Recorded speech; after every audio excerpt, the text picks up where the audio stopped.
Welcome to Motorcycles and Misfits. What in the name of heaven Did you say is Pokem? that? Coming to you from the Recycle Garage in sunny and wonderful Santa Cruz, California. It is fabulous, isn't it? You know what? They're sick of hearing it. It is always fabulous. But we've had some like Indian summer warm days, which was frustrating because my Jeep has been getting worked on and I couldn't drive it. What? Your Jeep is repaired. It is now. Well, we might get into that in a little bit of the car talk episode.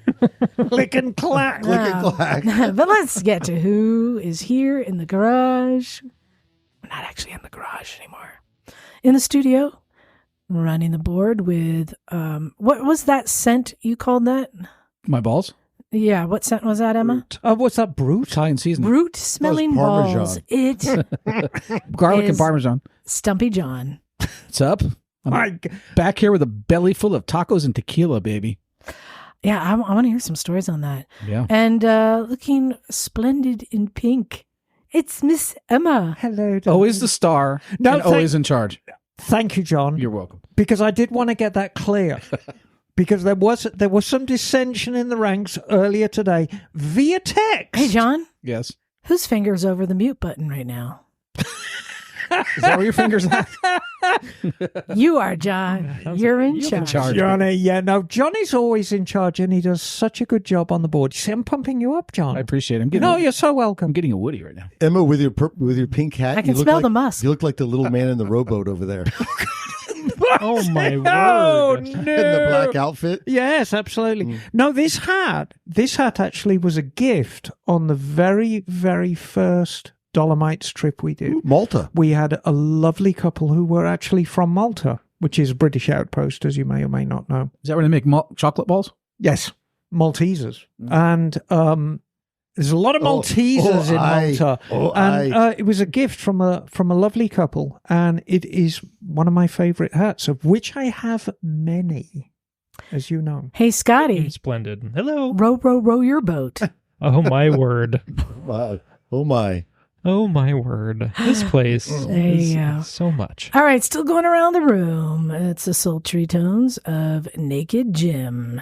In the sage words of our good friend, the sagebrush writer, Mike Beck, yes, don't ride at night, man. You might hit a porcupine.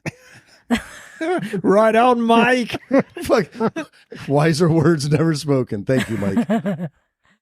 And then always looking cheerful. Doesn't he just light things up? Look at him. Doesn't matter So good looking. what mood looks the room's liquored in. Bagel's always bringing his A game, ready to go with a big grin. Hey, Bagel. Howdy, bringing the light from cloudy, rainy Oregon. Because he has to compensate. So, I mean, how are things in Velveeta today? I mean, lots of cheese, as I know. But is it raining? Oh yes, it's been raining sheets since yesterday. So it's moist underfoot. It's very moist here. Yes, Okay. it's a moist state. Okay. Well, very good. You look lovely and dry in your shirk shop. I don't know if we should just Yes. start over. No, I think, personally, I think we've covered a lot of subjects already and we should keep going with it because there's no turning back now. We're on a roll. Yeah. So I would just like to say, slow day in the garage. It was nice. I got to get in there and do some cleaning. I was putting things away, sweeping up the workbenches. And as soon as Emma comes in, she just starts slamming stuff down. Yeah, of on the course. space while I'm still mid cleaning. No fires? Nothing combusted? No, we didn't. I was actually I just got some paint work done on my bike. Looks yes. great. for Yeah, no, I Suzuki. just got some paint work done. And these vintage Suzukis, they've got like a two-piece tail fairing. They've got like a little cubby hole that you can put your stash in. Oh. And it's actually pop riveted to the main attraction, the actual painted part. And we dismantled it to do the painting. So I had to kind of pop rivet it back together again in such a way that it wouldn't fall apart on the road. So I think I achieved that. We'll see. Well, you don't want your stash tumbling down the freeway with... Well, no, that'd be the bit. That's the bit that's actually bolted to the bike. The bit that may go tumbling away is the bit with the expensive paint job. No, it'll be It's all a right. beautiful... So It the is colors were beautiful. blue. Well, I Like mean, originally this was a blue bike, And as is often the case, bikes from other countries got far better paint jobs than we got in. Why is that? I have no idea, really, but I'm reminded very much of the Honda CBR 900, the Fireblade. You're talking about just like the decals, or you're talking about the quality? No, the decals. Okay. And you know the Fireblade in England had these wild paint jobs, absolutely just batshit crazy, including Urban Street Tiger, which was kind of gold and brown and just batshit crazy. And the American ones were quite plain. Well, by comparison, the 850 Suzuki, very plain paint job in America, but far more elaborate in England. Mm-hmm. So I got an English graphic kit in multi-tone blue and gold. Oh, okay. Which goes over black, and it came out pretty well. So that was a graphic kit you put on there? Yeah, it was a proper I thought it was 850 painted. graphic kit. Oh, Mike. Mikey, three Yeah, times. What's three going times. on? Mikey, 3 times. I've already set up your microphone, Mikey. All you got to do is sit next to me. Yeah. Come on in. It Run is the gauntlet, Mikey 3 times. The microphone gauntlet. Was there a fourth time? Did Mikey 3 times have a fourth? I don't remember it. I think it was one of the head kids. There you go. It's 5 times then. Hey, Emma, just curious, just bouncing off of the conversation. Yes. What do you think is the prettiest bike, the best looking factory colors, scheme, everything to ever come out? Oh, gosh. I know this. Because- My opinion, so you're talking about two different things. You're talking about the prettiest paint scheme and the prettiest bike, and I think they're two separate things. Yeah, I'm talking about the color and design. Can I address the prettiest bike? I think the prettiest bike ever made is the NR 750. I think it's just dropped in. Oh, because those rear louvers. It's yeah, just the design. everything. But it's What about perfect. the Bruff Superior? No. Come on, those No. pipes though. Yeah, I know. The PC8. the- When you see the- when you see that bike, But no, he's like, Take a Danny bird boy, the pipes, the pipes, Bruff it's all in." inferior. I think as far as I am a sucker for 90s oh, we know you are. sport bike paint jobs. And I mean, nobody did it more batshit crazy than Suzuki. So is there a color palette in particular? looking Or around scheme? Well, I is mean, it more I think- palette or scheme? Purple and yellow. I think if you're looking at I mean, big slab-sided sport bikes, Mhm. you know, in the big scheme of things, Rufus has quite a subdued paint scheme. The The purple Laker and yellow. scheme? Yeah. I Yeah. know you love that, but I would say even like the Repsol CBRs. No, the are- Repsols are gorgeous. And I know I got Mike on that one. Yo, seriously? though?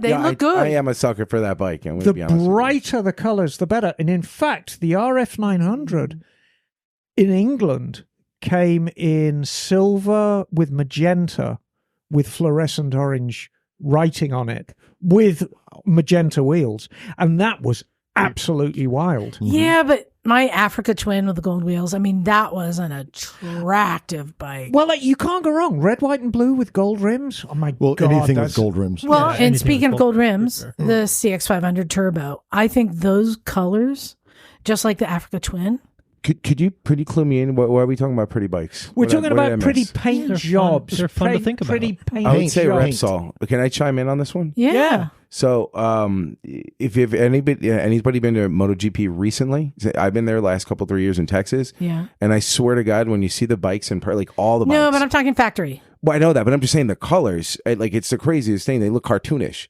Like you see them in person, and these guys look like straight up like something out of a Marvel movie on the grid. And then when you Rangers. see like the red, orange, and yellow you see on the Repsol is Right. not the same as the colors they use. It's a crazy color. I tell you what, if you go back 30 years to Vance and Hines race colours, which were pinky, magenta, pearl, and yellow, you can't beat that.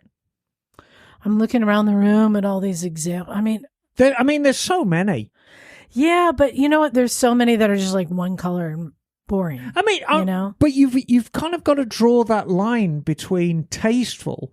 And I mean, everybody loves the Yamaha yellow with a black and white checkerboard. I love a 'Cause it's- GPZ 750. That should be. I'm not a fan So of that. iconic. Yeah, it's I think iconic. it's iconic, though. but I don't really think it's. You can't beat an all red Ducati. But then I like the batshit crazy paint schemes because they just lend themselves. It just it fits. Don't they Yeah. have this thing where like colors make you have feelings and like smells make you have like you know how like different things relate weirdly, and I think colors might do the same. You see, I got to be honest with you, Mike. Your scent does affect me. Do I smell like what I smell like? Are we back to gasoline? musk? No, again? he's very musky. He's very Really? musky Do I right really? now. Yeah, no, honestly, I'm tingling where I should be. I get them spitzing. I will Gasoline tell and you. redwood duff. I will tell you my least favorite. It's the color of the bike on that bike that I don't know why I'm so repelled by it. But you know those yellow Sportsters? It's like there's Oh a. yeah. Oh yeah. It's like a mustard yellow. It's like orangey-ish. it's a yeah. There's not much going on there. I cannot stand that yellow on that bike. They're like a yellow Ducati, not so bad. Are That we yellow doing the Sportster? opposite, like Oh. ugliest bike? Is Because there like a rule about yellow? I'm actually going Green. to. I'm going to shoot you down, Mike, because don't you dare! Don't no, you I'm dare! no, I'm going to. How dare you? I like the Repsol paint scheme, Mhm. but I Yeah. think the orange is feeble. What do I you think mean? they It doesn't represent chose strength? no. I think they chose a feeble shade of orange. They need to step their orange gain up. It's a feeble shade. Well, would you say that about Bedwetting KTM? commies. I mean, Yeah, well, no, KTM's a good orange. yeah, but KTM's based on that like Dutch stuff, right? With that, Yeah, that well, whole, you know, like- Dutch people like Yeah, yeah, orange. they had I the mean, Orange. do you remember the wedding dress that Micah got married in? yeah. A famous Dutch Oh, young lady. yeah. Okay, I Deutschness. think I can find some neutral ground, and I think everyone Can I in the just room. put this one out there? No, hold on. Try and triple naked. Hold on. I think I have something graphics we can all agree on. Pooh Brown. Harley AMC era graphics Yes. are the best. Yeah. Yes. 100%. Yeah, Absolutely. Yeah, I agree. we all agree. It was There it was is. retro when retro was being invented. AMF You know what I mean? graphics. Did I say AMC? AMF, yeah. AMF.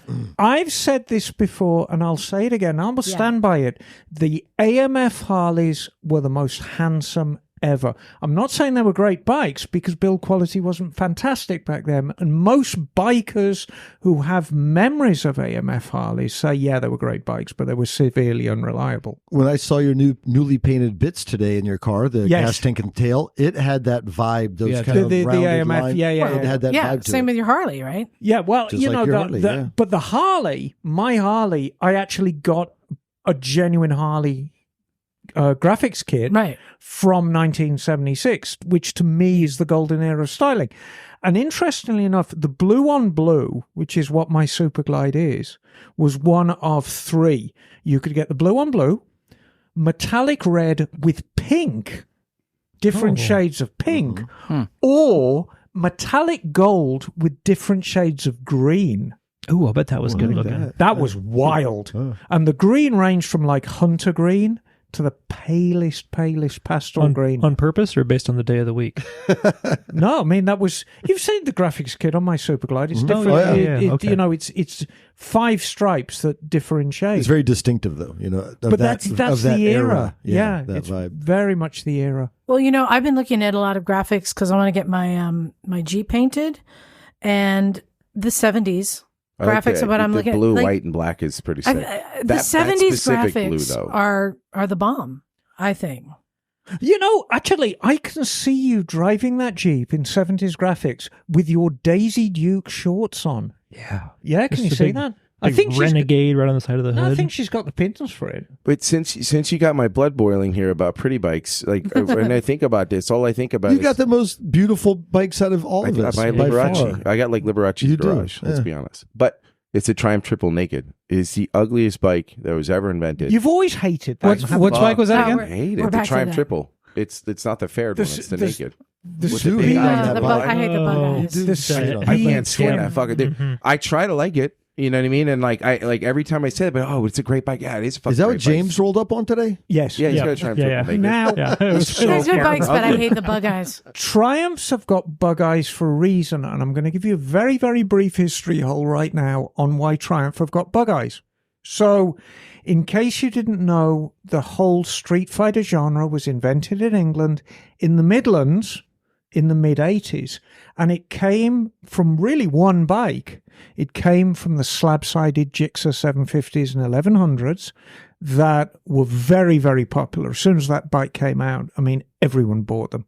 And if you had the money, you bought a Gixxer 750 or a Gixxer 1100 if you really wanted to be batshit crazy. But insurance companies got very, very wise to these bikes enormously quickly, and they stopped selling them comp and collision. You couldn't buy a policy comp and collision. So what had happened was you get 17, 18, 19-year-olds riding these things to within an inch of their life, wrecking them, destroying the fairings. And so what do you do now? You've got a 6-month-old bike, it's wrecked. The insurance didn't want to pay for the repairs. So what you did was you took all the extraneous plastic off it, put some straight handlebars on, instant Street Fighter, and gave it a flat black paint job. So that's where the Street Fighter genre was born. What's a Gixxer got? Twin bug-eye headlights. So if you look at all these early Street Fighters from England in the mid-'80s, when they're really getting traction, they've all got bug eyes. And it goes back to Gen 1 Gixxer 750. So it's an homage to that. Yeah, it But really it's a is. single, but Yeah, it's a- and I mean, you know, but it's so Triumph, fucking ugly though. Triumph, Thank you. Triumph always said, you know, we want to make the most authentic Street Fighter. What's a good-looking Street Fighter? What's a good look one? My old Z1000. Okay. That Yeah, one. I mean- like Or KTM. yeah, the Dukes are fucking gorgeous. Yeah. I mean, Yeah. there's when I look it's at a bikes, cool I get a look. feeling. I like them in general, yeah. Like I'm a visual person, that's why I like the pretty bikes. And I get a feeling when I'm looking at a bike, and I feel angry when I see the Triumph Triple, because I'm just like, why didn't they finish this bike? Like, where's the rest of it? You know, and like. It's the same thing when they do the SV650 and they started taking shit off, but like not putting the right stuff back on. Well, there's one You thing know, too, it's- and they do leader bikes like that. Like you can't, you know, you see like Yamaha's, what is it? Kawasaki does them The pretty leader good. bikes, but there's no windscreen. It's like, what's good of having a big fast bike when by 85 miles an hour your head's getting whipped around and all that. I like a I windscreen. don't know. You tell us. You have one. That, That the FC. No, this is Gixxer. Oh, okay. Well, like it wouldn't be a lot of fun going 100 miles an hour with no. Yeah, but that's windscreen. got a screen on it. Yeah, it's just little. You can touch But it it. works. It's like a pretend screen. way more than nothing. Anywho, It's just little. Hey, I have a quick announcement to make. Oh, do you And I wanted really? to do it at the Is it a top, Jeep top announcement? of the show. No, actually, it's Okay, not. good. Just our 600th episode that's coming up in just a few weeks. Oh my gosh. Again, inviting the listeners to join us via Zoom. And I have set up a registration link. All you have to do is go to our website, motorcyclesandmisfits.com. And on the front page, you'll see a link to register. And it's just asked you 2 questions. You know, do you want to participate in games or not? So that people who want to participate or pre-register will have a name, Now- a list of names. That's all. Will I be required to be in the studio, or can I join via Zoom from my bath? I would prefer you in the studio. Okay, I'll be here then. But we can arrange a tub in the middle of the floor. With bubblies. Clawfoot. Yeah, I'd like Yeah, I'm just going We to only knew a plumber that could do galvanized that. Handles. pigs buckets. Yeah. Yeah. What did So- you say?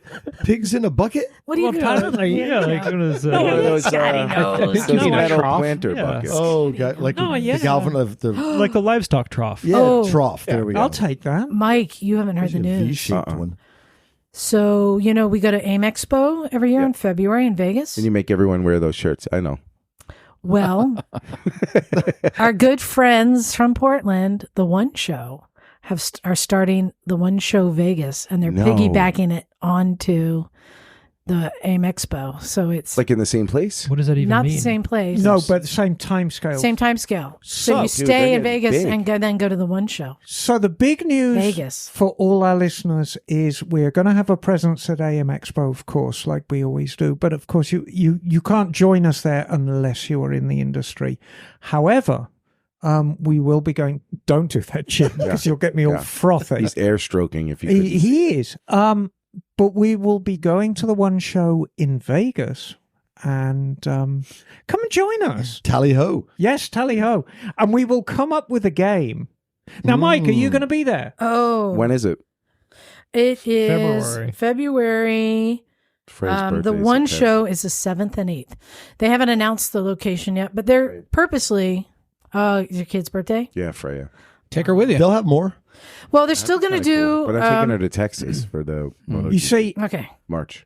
Well, too bad because I know you like both the one show. Maybe I could squeeze out and tell Freya next year. You know, well, you it's could. always another birthday. You know, And you They have know, amazing roller rinks. as in a, as a Las Vegas. reminder, as a reminder, Mike, you and me have actually shared a bed in Portland. oh yeah, I harken back to that day. Yeah, and I let you be the little spoon.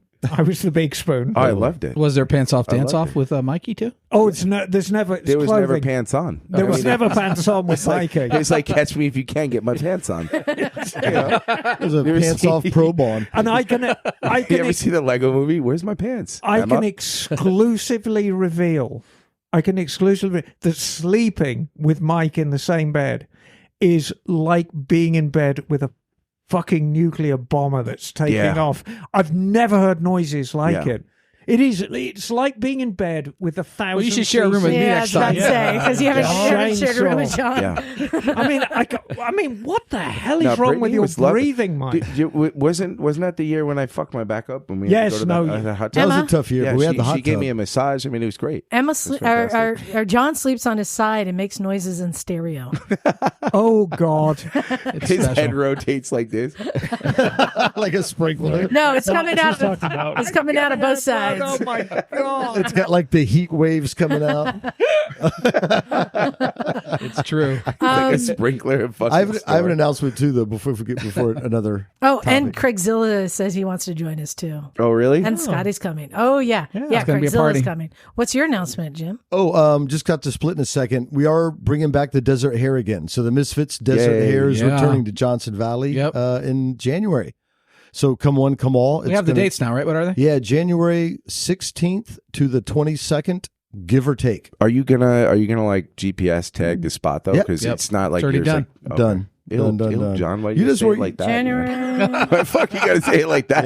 Yeah. So yeah, the 16th to the dropping it. 22nd. So come for some of it, all of it, around it, Or none of it? or none of it. I'm putting it on the calendar. Uh-oh. What? Making No. threats. Can I ask Desert you a question? Hare. Yes. I don't know if you remember this, but remember we talked about like weirding people out by like just getting up naked in the morning, walking out naked, making coffee, like just everything naked. I mostly that- just, is I that mostly weird? just, I mostly just shared that What with about you. this is weird? Oh, but no, we yeah, talked yeah. about it. So, now, yeah. now it's public knowledge. Do you want to do that again? Well, not if your children are there. It's okay. They see me naked all the time. Well, maybe we'll not do the naked stuff, but we can weird people out. I'm down. You know what I'm saying? Yeah, we gotta get Goals. creative. Well, I mean, it's weird in the woods. oh, we'll get weird masks again too. We could do that. So I have some good late night flat track racing ideas that involve fire. I'm down. So See? I'm down to get crazy. Freya's so. getting pretty good with the PW50. I think she'll How is she with the slingshot? Probably good. She'll be okay with fire too. Oh, good. All right, she's in. I'll just tie her hair up. Yeah. I might come just because I haven't given it a fair chance to see. if I And there like might be a place to rent right there. So yeah, it's out in the desert. I can't get there till Friday. I got some other thing going on. John's going to get there on Thursday. Yep. To the site we normally go to, which is at least we can find it. Cougar Buttes. All I Cougar know is Buttes. Oh, with the rocks behind. Yeah. Same place. in the Same past place. when I've gone on trips like this, my favorite thing to do is ride into town to get food. And we can do that. It's still there. Yeah. That was the most dangerous Yeah. thing I did. I think on all my trips, I'm going in town to get food. It's at sunset, doing like 45, tootling, and a freaking dog right in front of the bike. Ooh, My- better than a porcupine. Better than porcupine. I've got great stories from Johnson Valley. Like every single time. The one time I blew out remember I had to blow out broke Your the finger. clutch. Oh yeah. Well, there was that time. Well, I broke the clutch and I had to drive around the 2-stroke 300 in first gear, and I couldn't shift. So every time we had to you guys stop, I would just circle around you in the desert to figure out where we're going, and then keep going. It'll be much easier. Yeah. Then I blew the crank on that bike, and then I fell on the salt flats, and the bar landed on my finger, and I took my fingernail off. Yeah, it was gnarly. And Freya called it the pizza finger for like a year. It was pretty gnarly. Yeah, no wheelies until the last day. Yeah, wait till the end. Well, you're thinking about it getting a 350, a KTM 350? Yes. I think that's a good choice Yeah, for out there. yeah. I'm in. 50 horsepower, 240 pounds, something like that. Yeah. I want something mid range. The big ones are, they're a bit too big, and I don't do too much highway, so I don't need. No, I got Yeah. moose. I got the mooses going, so I'm not doing a lot of highway either. But anyway, come down Johnson Valley. It'll be a hoot. We'll light stuff on fire, ride bikes. It'll be family friendly. Target practice, yeah. Yeah, and that stuff. Oh, wait, I have a really good prank. I'll bring a knife. Probably don't want to talk about it. Yeah, Well, yeah. shh, don't tell anybody. Just don't. But we're going to bring the RC truck, and I'll tape a knife to it. And whoever's sleeping in a tent, we could drive right into their air mattress while they're sleeping. Oh, that And the next night, What a could real possibly knife? go wrong? No, that doesn't How sound else nice. are we gonna pop the air mattress? I was thinking we could tie a rubber rattlesnake to it, and then late night just start driving it through the camp. I'm down. Or I can get one of those fake spiders, but like they look real, and like tie it onto the top of the RC and just drive it around. I like where all this is Legs, going. yeah. I like where all this is Brilliant. going. So We could do, yeah. I think the more fun, the better. Gay porn on a Bluetooth speaker, like somewhere in the rocks behind someone's tent. What? Wow. I know where What? it's going. All right. Yeah, you just Cool. 1 o'clock in the morning, all you hear is like, Oh, sure. Yeah, that's you it. got to have a good time. Well, no, the flat tracking racing I think could be fun. It's going to be flat track in the desert at night. We're going to have some tiki torches going, I think. There'll be some legal fireworks. I guess ooh, can I do games like we do with the vampires? the more games, the better. I think we Okay. should totally do games tonight. If I had more room, I'd bring like a mini bike and stuff. We do what do we do? Lance? What the fuck? Jousting? Jousting. Yeah, can we do jousting? You can. Oh, come on, Jim. No, I'm not going to joust You it. don't break that hard. You know? But I think the more games, the better.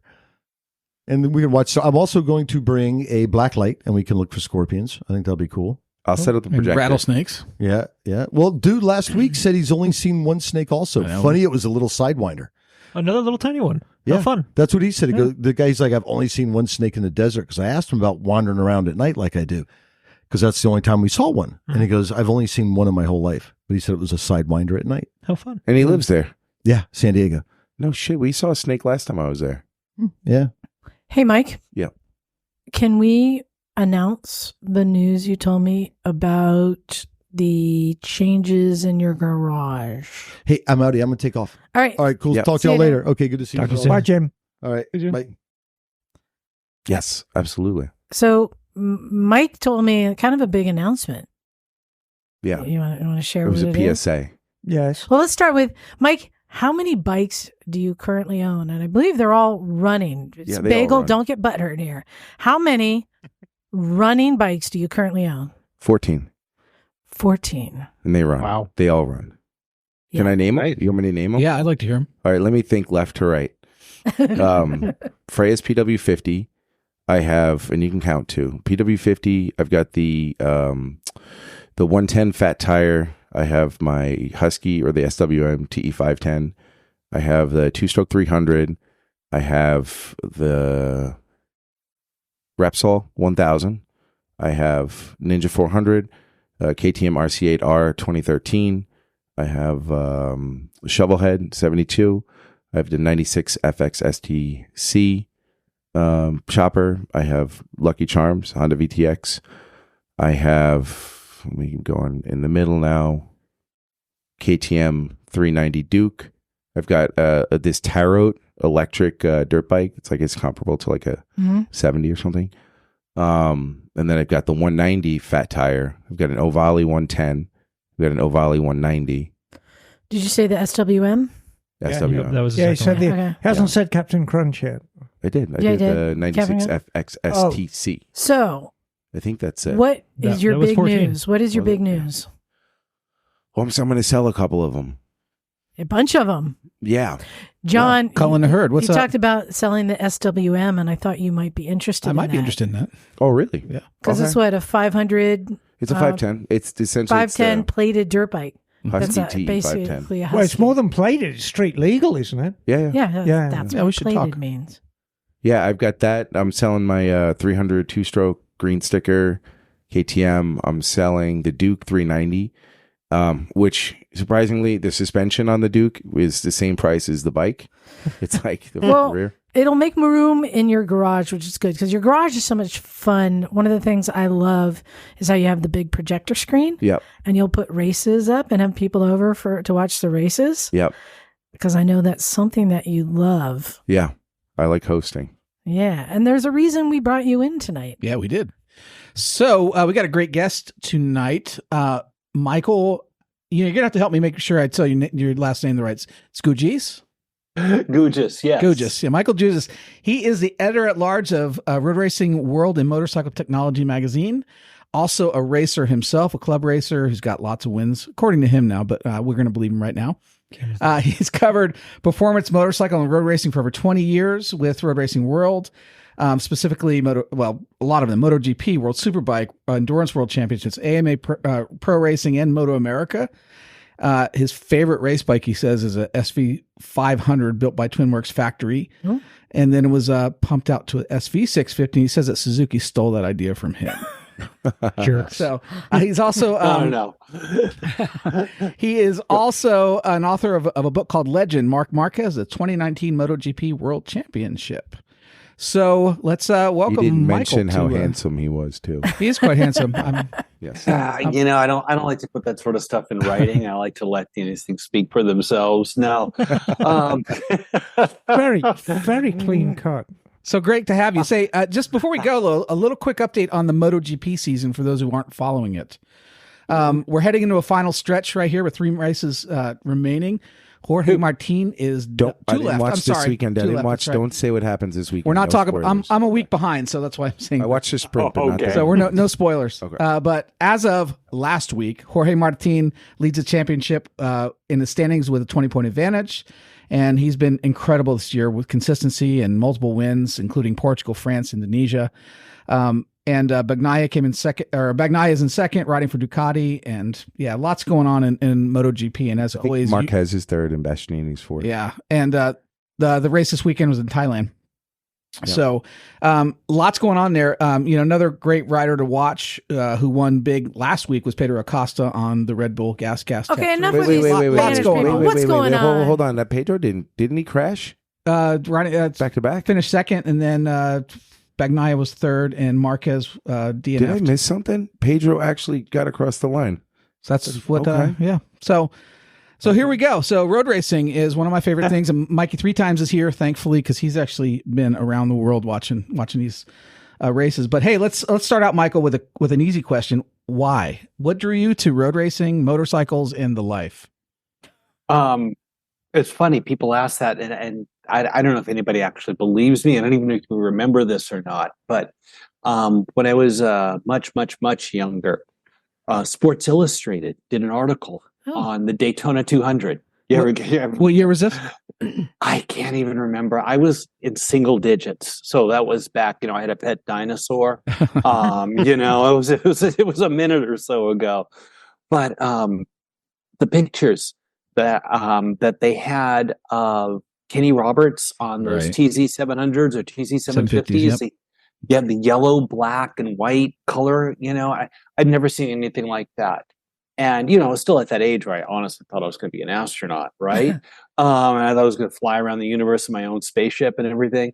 And I saw that and I was like, okay, I might not be able to get my own spaceship, but if I can get my hands on one of those, that'll be pretty freaking close, And I've just been fascinated with motorcycle road racing and the machines and the people who do it ever since, and it took a long time, because this sport's not cheap. And while I am an incredibly handsome man, I didn't have not handsome enough to get sponsors, so I had to wait till I could pay for that on my own. But it was absolutely everything that I hoped that it would be. I loved watching it. I loved going to races, and I'm Southern California native and was living there. And the first time I got on the back straight of Willow and opened up the throttle, and it's just like, oh my God, where has this been my whole life?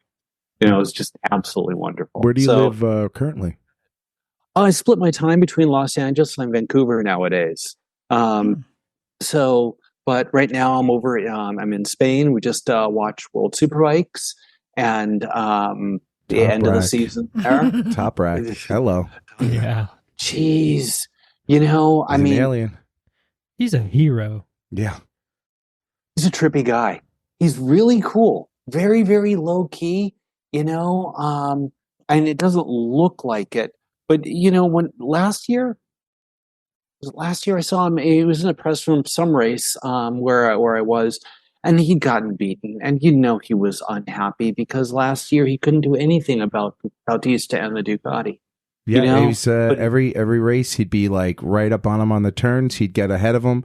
As soon as the straightaway came, it was like right there at the end. He couldn't do it. It was just insane watching him, the struggle. It's really hard to get when you're trying to balance bikes of different displacements and different configurations, that's really difficult. But he was so cool. And he came up, did his interviews, did his stuff for the media. While he was hanging out, he did a backflip just for no good reason.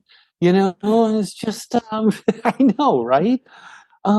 So let me bring us back a little bit to your story. So tell us about your journey from, discovering motorcycles to racing motorcycles to writing about motorcycles. Oh, like I said, I wanted to race for as long as I possibly could. And I was at Willow one weekend racing with Willow Springs Motorcycle Club. Now, is Willow closed or is it still open? It's still open. The track's not in the best of shape. Some ownership stuff going on, right? Yeah, some ownership stuff going on. But it's still there.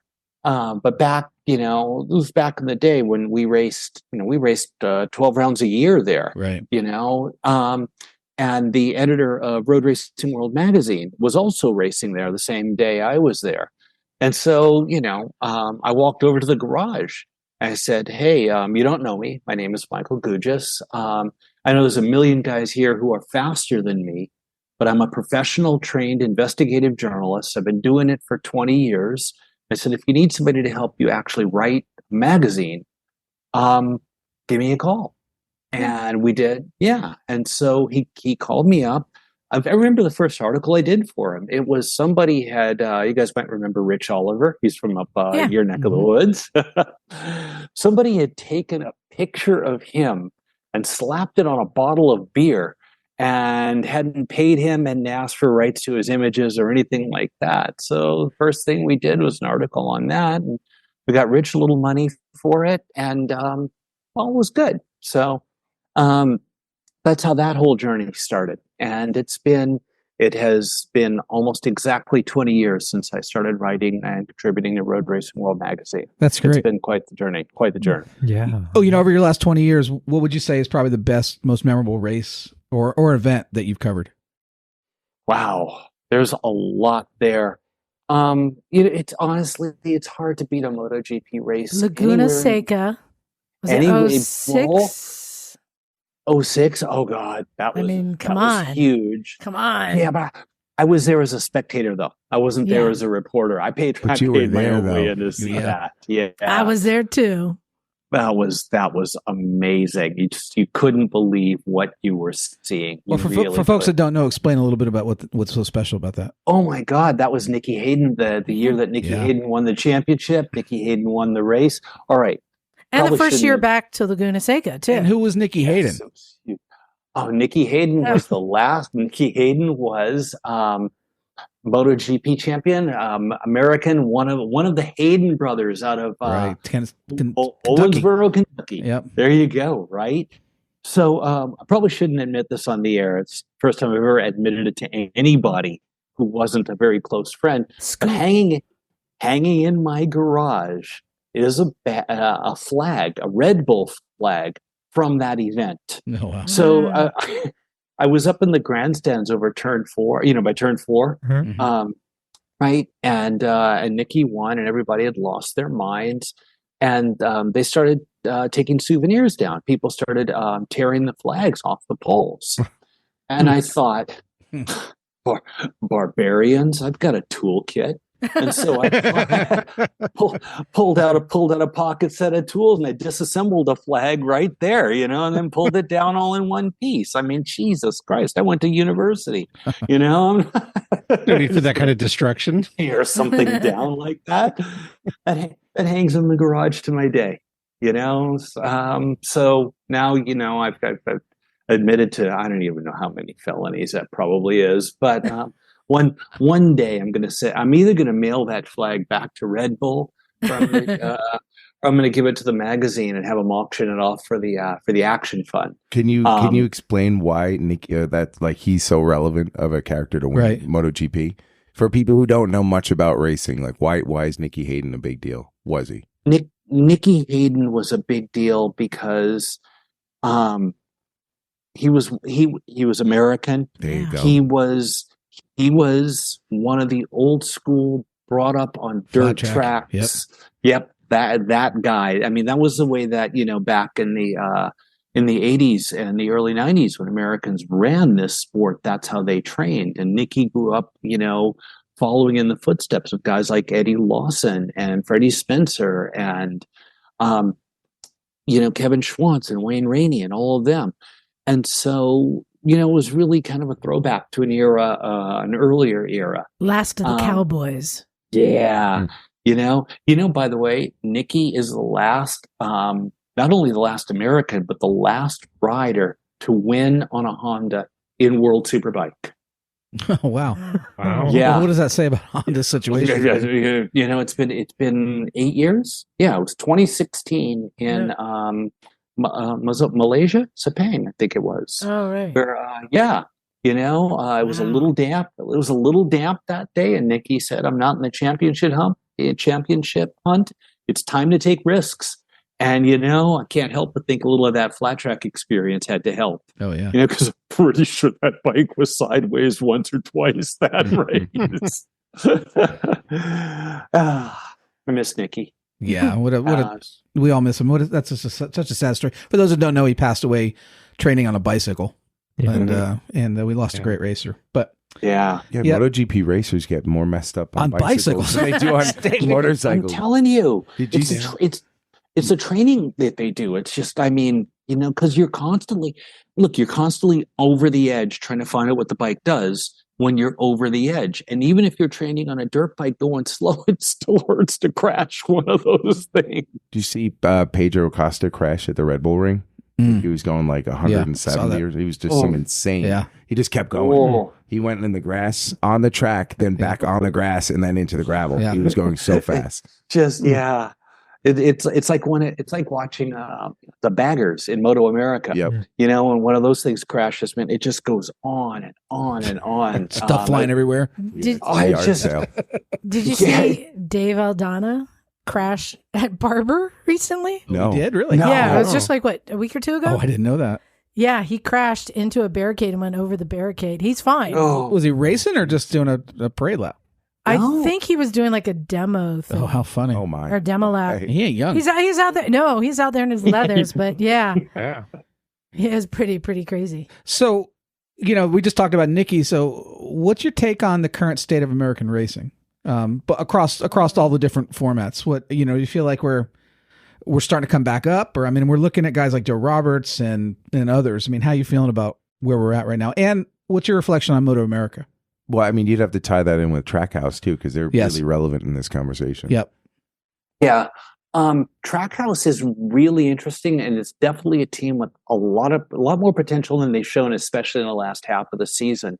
They have really good equipment. They got a guy running it, Davide Briavore. Yeah, Briovoso. Thank you. Hey, look, he knows how to take a team and build it from scratch into a winner. That's exactly what he did with Suzuki, So there's a lot of potential there. As far as riders go, look, Joe is as fast as anybody in the Moto2 field, on that day. And Joe would absolutely, he's not going to go beat Marquez tomorrow. Right. Okay, he's not going to, but there are people on the MotoGP grid who I think he could beat on the regular. Okay.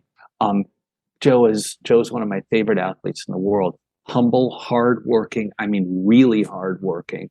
And he won in Texas too this year, right? Didn't he win in Texas? No, he was second in Texas. Yep. Second in Texas. He won at Mugello. I remember him doing the parade lap with the American flag. That's why I was. Yeah. I'm like, wait, that's right. He didn't win. He was second. It was almost like he won. Is he ready to step up next year, you think, or what's going to happen? I don't know. I think he's too old. Yeah. I think that's the way that MotoGP teams see him. The guy that Trackhouse hired instead of him is 5 years younger than him? He's 27, right? 28. 26, I think. Okay. But he's but that's, 5 years is an eternity in that sport. You guys mentioned Pedro Acosta. What's he like, 12? Yeah, exactly. They call Mark old, and he's like 30, 31, 31. God, it's so deep. it's so depressing to go interview the Moto3 field, and it's just like you just want to Babies. go look. Yeah. Like, where's your father? You know. I have a question for you, Mike. Shoot. As we're waiting for the next like great American racer, what do you think the chances are that it might be a woman? Because there's a lot of female racers coming up through the ranks right now. Well, How's that looking for you? Stuff with American, Yeah, with like women Kayla racers. Yakov. I Yeah. mean, come on. Exactly. You know, Kayla's really, really talented. And again, you know, you have to remember that it's not just your ability to twist the throttle and get it through a corner. You know, it's everything else that goes along with it. Mm-hmm. Kayla knows what it takes to be a professional racer, you know, and that's one of the things that impresses me about her. You know, if I can go back to Pedro for just a second, couple of years ago, I saw him at Valencia, and every time I saw him in the paddock, he had a boom mic hanging over his head and a camera in his face. I mean, he was eating breakfast like that. You know, that's part of that job. So Kayla knows the job. Kayla understands that. She works really hard. She trains really hard. You know, she's talented and she gets it. So if anybody's got a chance, you know, it'll be somebody like her. To understand that it's more than just, it really is more than just your ability to ride a motorcycle. Well, and she's got the skill, but will she get the sponsors? But here's That's the thing, all. though. Yeah. Can you bring a woman into like their current grid, or does there need to be their own like separate thing, right? Because they brought. What? Well, I'm Oh, just boy. saying. What? No, I'm just saying because they brought women into NASCAR, which wasn't that bad. Danica Patrick. Danica Patrick, Yeah. and the guys were complaining that they needed to put more weight in her car because she had that unfair advantage. But like she was as good as anybody else there. Yeah, But then I bet you also she know- weighs more They than could also eat Marquez. less. Yeah, oh, she definitely was more than Marquez. Yeah. I've seen him. You know, it's like, But I hear that- this isn't I hear- unprecedented. If you go back to the 1960s, I mean, Beryl Swain, you remember the Yeah. very first time I was on the show, Yeah. Beryl Swain was a TT racer in 61, 62, and eventually they banned her Yeah. because she couldn't meet the minimum weight requirement. She was built like a sparrow, but of course she was competitive because she's on a tiny little 50cc bike. So it's not unprecedented, but I like to think times have changed a little since then. So go ahead. I was just going to say, you know, that argument about weight. I mean, I've watched that applied to men and women over the years, and it's just so bogus. Because Yeah. I think people really don't understand just how physical it is and how hard you have to work to get Yeah. a MotoGP bike or a World Superbike around the track. And if you're small, I mean, there are some advantages, but there are disadvantages as well. I don't know if any of you have ever met Danny Pedrosa in person, Mm-mm. but I mean, you know, I heard Jack Miller once call Eneo Bastianini a pocket man, you know, somebody who could fit into your pocket, you know. I mean, Danny's just tiny. And then you watch him ride a MotoGP bike. It's like, how is he even doing that? So, I mean, it's not like a woman is at some sort of advantage Right. by being smaller than anybody else, you know. I think you're absolutely right. Is that one rider might weigh slightly less, but the athleticism required to get the bike around is so extraordinary.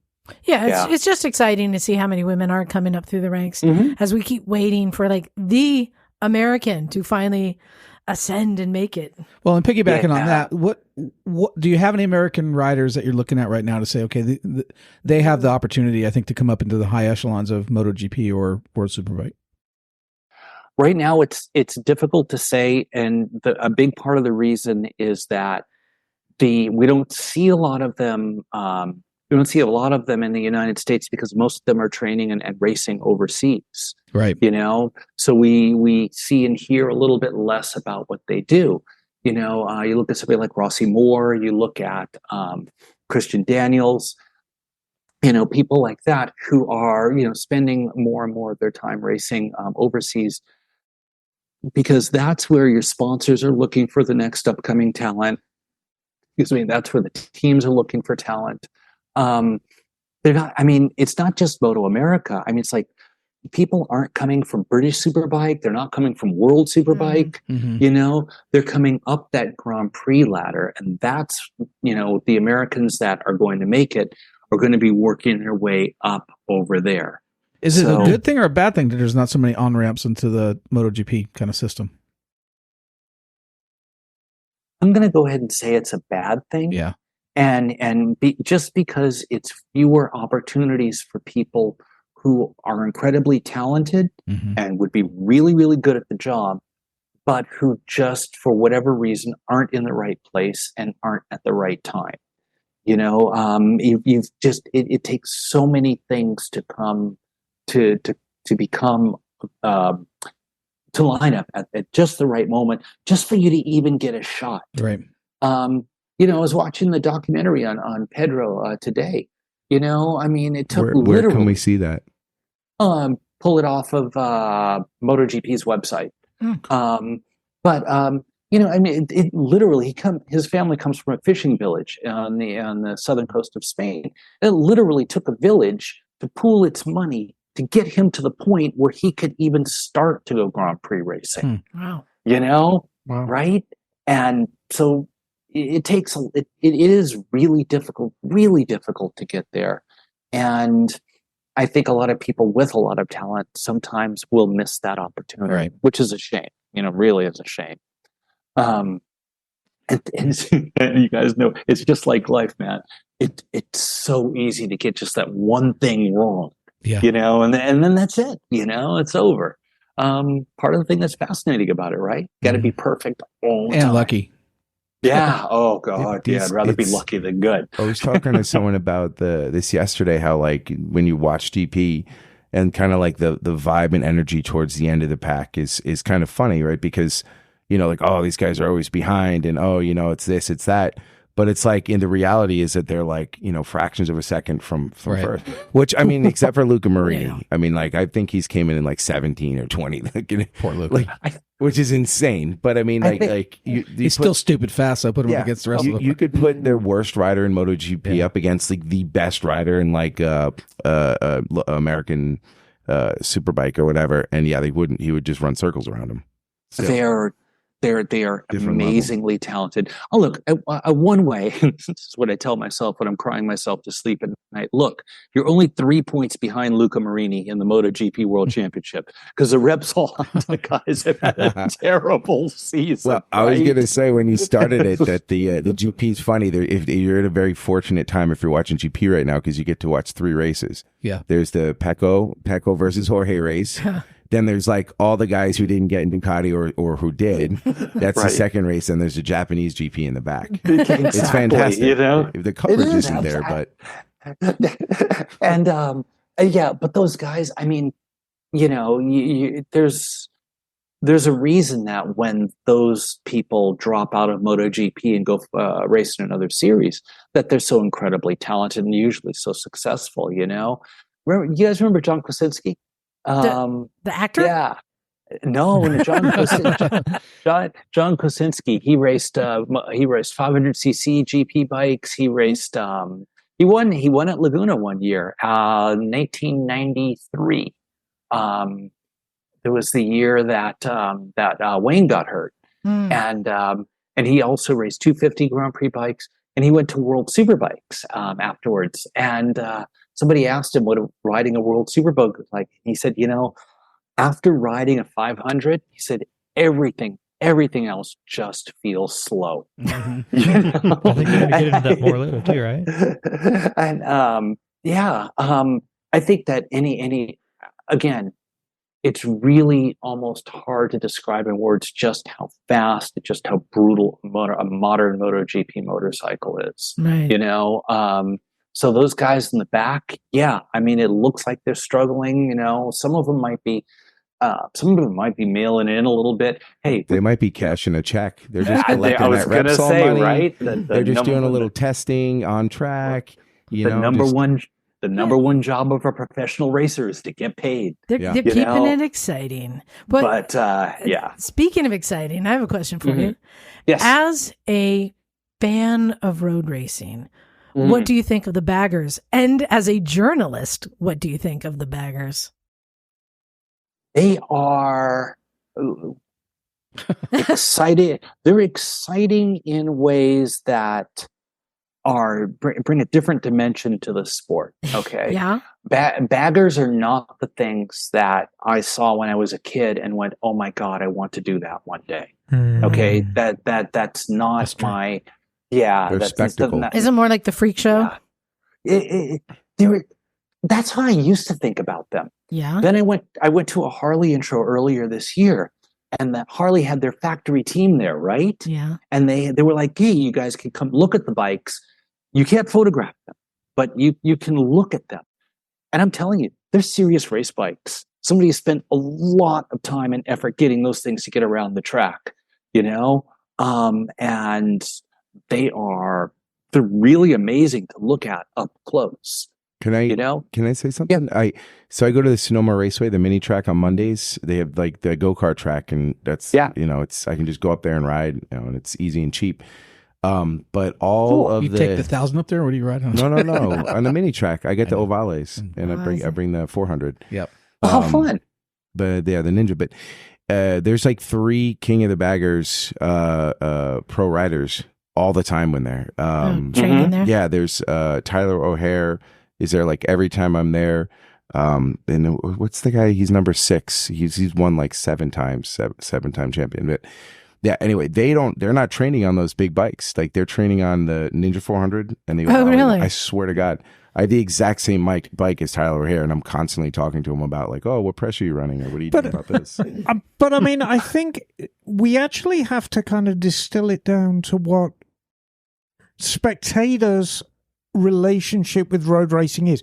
It has to be a spectacle. It has to be entertaining. It has to inspire. Now, we're very, very friendly here with a gentleman called Mike Corbin.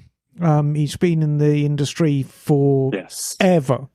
And the last time they did King of the Baggers at Laguna Seca, I was lucky enough. I was standing next to Mike and we were chatting about these things. Cool. And I wanted his take on them. And he said, look around you, look at the crowd. He said, you've got the sport bike people because we're doing, sport bike elimination here. You've got the Harley people. And when those things go past, they're big, they're loud. It's a spectacle. It's very entertaining racing. And it is a little terrifying. And in my opinion, motorcycle racing should be a little bit terrifying. And I think whether you regard it as legitimate racing or not, and like you, I've seen these things up close, and they are very, very well-built race bikes. But it's brought this whole new genre into the sport. And that has to be a good thing, right? Absolutely. Oh, absolutely. Anything that gets the fans into the stands. Yeah. And trust me, the riders on there are talented. They are pushing hard. And the bikes, like I said, they're not slow. What were they? Close to 190 miles an hour. Oh, absolutely. But just look at the times. If you look up like a King of the Baggers time on Laguna versus like World Superbike, like they're not that far off, and it's it's insane how fast they're actually. And when going. they crash, it's a yard sale. Yeah, but also too, like I was at the bottom of the corkscrew and watching him flip over, and it was insane. I mean, like just watching him like throw this bike left and right just like that. It was nutty. It reminds me a lot of, if you look at superbike racing from the late 70s and early 70s, the Lawson days and the West Cooley days, and they're hauling these like giant superbikes around. It reminds me very much of that. I mean, you've got something that's physically very large, very similar riding position. You've got this neutral riding position. You think, how the hell is that thing going that fast? And drum brakes. Right, not quite.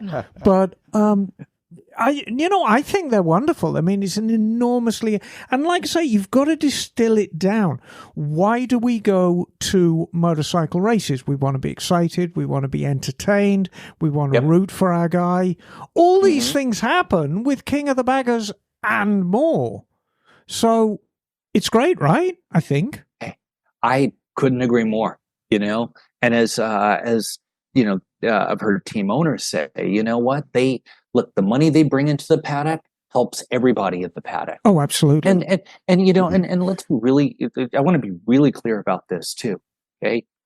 at the Moto America level, you know, the lights go out and the race starts. There's no such thing as illegitimate racing or less than professionals, anybody giving less than 110%, you know, so to speak. I mean, you know, Troy Herfus has raced around the world. I mean, I'll let you know that I even treat the parade lap that way too. Oh no, it is all business when I'm doing parade lap. Liza is absolutely super competitive. I won the warm up lap. Right, where's my trophy? Yeah. There's a picture of me on my Niken. On your trikey. My Niken at Laguna Seca going down and passing like 5 Harleys. And I was all business. Yeah. I got such a kick out of that bike when I rode that Yamaha. That was so trippy. Yeah. You know, it was so much fun to hit something that was slippery in the road, and just never at no point did you think I'm going to fall. Yeah. You know, that was very unique. That was a lot of fun. I'm sure it is possible to crash one, but you just got to work. We know somebody who crashed one. Oh man! And gotta be so unlucky. And she crashed it quite well. Oh. So I hope she's okay. So back to the racing. Talk to me about electric motorcycles. How are you feeling about them? What role do you see them in the future? And where do you see the technology right now? I see them as an addition to motorcycling, not necessarily something that's going to displace what we already have. But like most other electric vehicles, I see them as they perform a certain function better in certain circumstances than internal combustion bikes can. You know, commuting in the city, I've loved every electric bike that I've had for that. You know, I've had the chance to ride some really nice ones, the Energicas, some of the nicer Zeros, you know. I had one at Button Willow. It was so much fun because those things make so much torque. But of course, Michael, I don't know how long you've been in Spain, but I don't know whether you got the news that Energica actually declared bankruptcy last week. Yeah. So they're going to be out of the picture. I don't see a White Knight coming to save them, unfortunately. No, I don't either. There's your difficulty in trying to do what they did, and believe me, they're amazing bikes. But in that weight category, in that performance category, internal combustion machines just work better. Right. Especially, you know, that category, that weight, that power, you're looking at a lot of really sophisticated sport touring bikes. And those are the people who want to go knock out 800 miles in a day. That's much more complicated to do on an electric motorcycle. You know, I have an idea that might really condense things, pull groups together, and may still be the spectacle we need. I think I'm holding out for the electric bagger trike racing. Got to be 2 up. Put it all. Yeah, 2 up. There you go. Get 2 up, and has to have a functioning stereo. Talk about a spectacle. Late 70s or early 80s rock music, a minimum decibel level. Oh, okay. Definitely. Yep. And you know, if just before we put the whole electric thing to bed, because I know John wants to move on. I mean, again, we're getting down to this formula that we all go to motorcycle racing as a spectator sport. Mm-hmm. And I think if you are watching electric bikes going around, you're not kind of getting the full experience. Oh, I don't know about that. Have you watched it in GP? I love the races, electric, right, Mike? Yeah, I haven't seen them live in any of the races I've been at, but I mean, I love when they're there. They're just so competitive. These like guys, ghosts. No, but I don't know. I guess maybe he could speak to like who the racers are that ride the electric in GP. But it's like maybe people who didn't quite make it or they lost the cut and they get thrown into that. But man, they friggin' get after it. But I want to be entertained. I love the howl of a GP bike, and the king of the baggers. I like actually feeling the ground thunder when these things go past. I mean, it is a complete entertainment. Well, they just need to put playing cards in the spokes. Oh, there you go. If you've never been at a racetrack to watch a professional electric bike race, yes, it's definitely much quieter, significantly quieter than a gas bike. But I stuck my head through the fence at Valencia to watch one of the Moto E races, and a pack of 3 of them came by, just a few feet from my head, and just the pressure wave from those things going blasting by. All of a sudden you were viscerally aware that these were heavy motorcycles going by at a really good clip. That was it definitely lacks that. It definitely lacks the oral presence of a MotoGP machine. But again, we're talking about what's legitimate racing, like somebody was saying earlier. Man, those guys are going at it. Hey, they're not getting paid a lot of they're not getting paid a lot of money. Okay, it's not like they're going home, to a parade when they get back to their hometown. Man, they're racing for dinner. Okay, and they get 2 full races on a race weekend too. Yeah, it's a lot of it's fun. It's fun to watch, but so I love racing. Let's transition to your book a little bit. Sure. So the book's called Legend, Marc Marquez, 2019 MotoGP World Championship. Who's that? So tell us about Marc. That's true. Tell us about Marc Marquez. Remember, because we have a lot of listeners and not everyone's following racing. And then what inspired you to write about him specifically? Sure. Marc's an 8-time world champion, 6 times in MotoGP. And the record book pretty much nowadays looks like his biography. Okay. I mean, if you look for any record in MotoGP, he's most likely the guy who holds it. The thing that inspired me, I watched him ever since he did the Red Bull Rookies Cup series, and that's for those of you who aren't following it, it's a spec series sponsored by Red Bull. They used to do it in the United States, still do it in Europe. It's for up and coming young kids. And who was it? Cameron Bobier. Was it Cam? Yeah, I think Cam was his 6. teammate. Yeah, he was unfortunately. Cam's he's a U.S. champion. Yeah. You can find him every Monday at Sonoma Raceway. Oh, really? Yes. Incredibly nice, incredibly talented. He's a world level talent. He really is, right? Unfortunately, he was Marc Marquez's teammate, and nobody. that's sad for anybody. But Marc is, even back then, you could tell he was something special, and it was funny because it was like, especially when he was in Moto 2, he was so good. He would just destroy the field, and it was almost like the rules and the race officials were trying to we got to make the race interesting somehow. What do we do? And they would penalize him for everything. White shoes after Labor Day, red wine with fish, put him at the back of the grid. And it was you can't do that. Exactly. And it was amazing to watch. The 2019 season was the last time he won a championship. It was the biggest points gap in history of MotoGP. And he was on what bike then? Oh, he was on the Honda. He was on the Honda back then. And that thing, look, let's be honest, that was not the bike to have that year. It was good, okay? It was probably not a lot worse than the Ducati, but you could see the Ducati coming up and getting better, where Jorge Lorenzo's a 5-time world champion. He was on the Honda. He was Marc's teammate that year.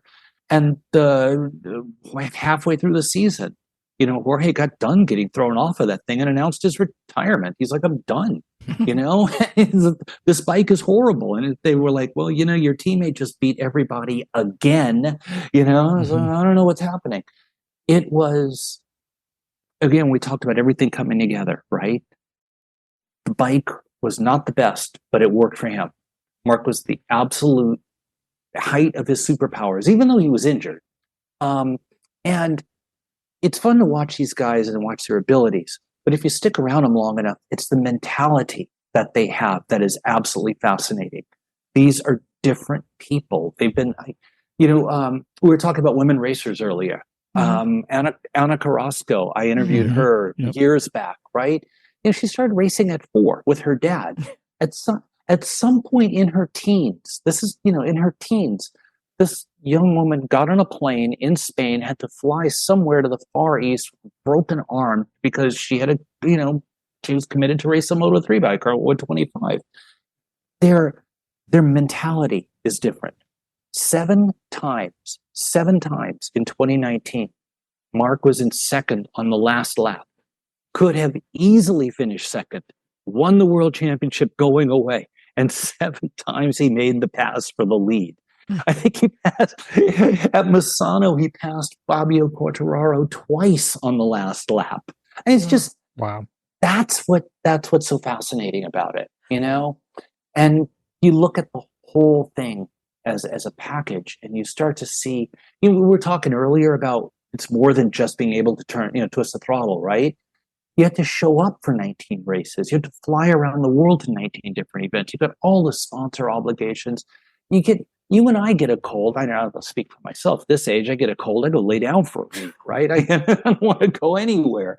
These guys got to get back on a bike and do it.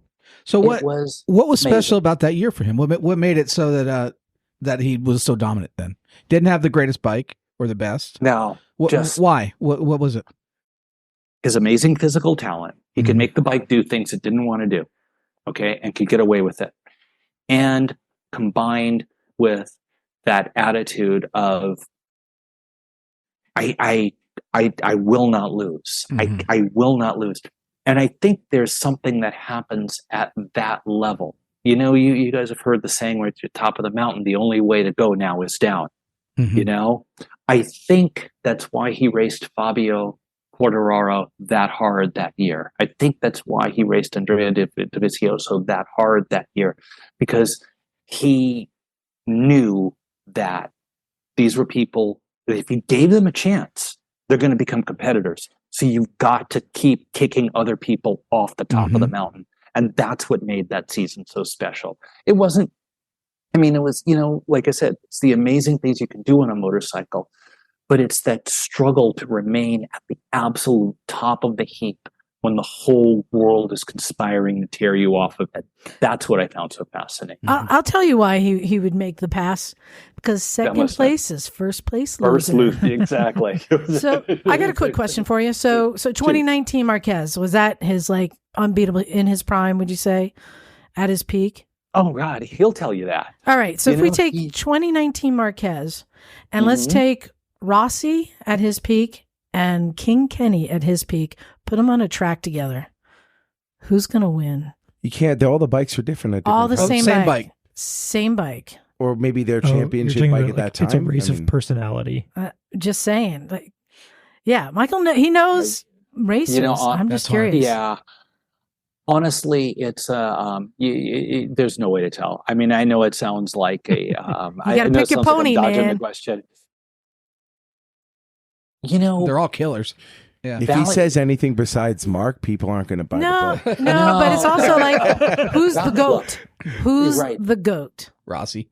Kenny was amazingly talented in a variety of disciplines. Okay, that's true. And you also have to remember the era that he was racing in. Kenny, I remember him saying in an interview someplace, he said you'd win a race and somebody would give you $800. There are 3 corners on the track where if you crashed, you weren't walking away. So what his contribution to the sport goes way beyond just the 3 championships. It wouldn't be the sport it would be today without him. Right. Valley had an amazing talent that he knew how to keep in check. Valley was kind of like a professional pool hustler who knows just how much to beat you by. Oh, he get in your head. Exactly, to keep you in the game. He was really, really good at that. When he needed to, he could do amazing things, but he was an incredibly intelligent racer as well. I don't know who would win.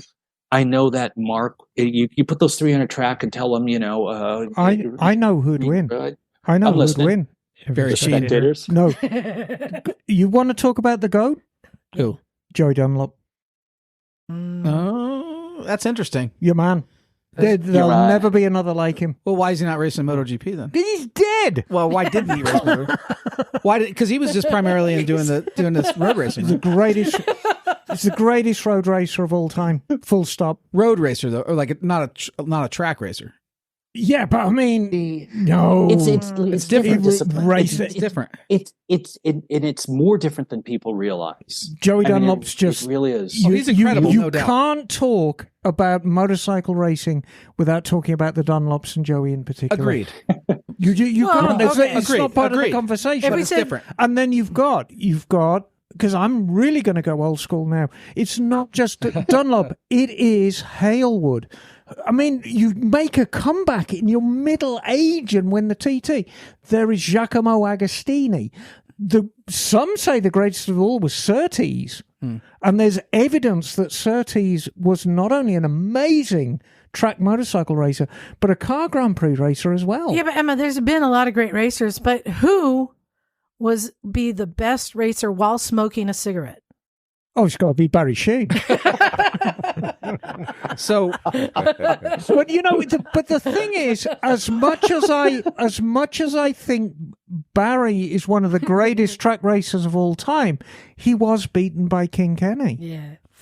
Michael, you've seen Barry's helmets with the hole With the drilled hole in it? the front so he can smoke. It's the greatest. I mean, Barry was just a rock star on two wheels, man. And I mean, you talk about somebody who existed in a period of time.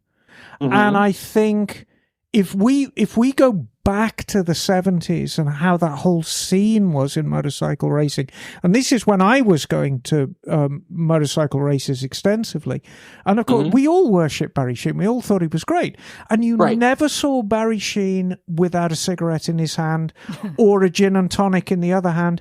You never saw him without a pretty girl on his arm. I mean, he was an absolute rock star. He was handsome, he was dynamic, he was so charismatic. And he won everything with 100 horsepower.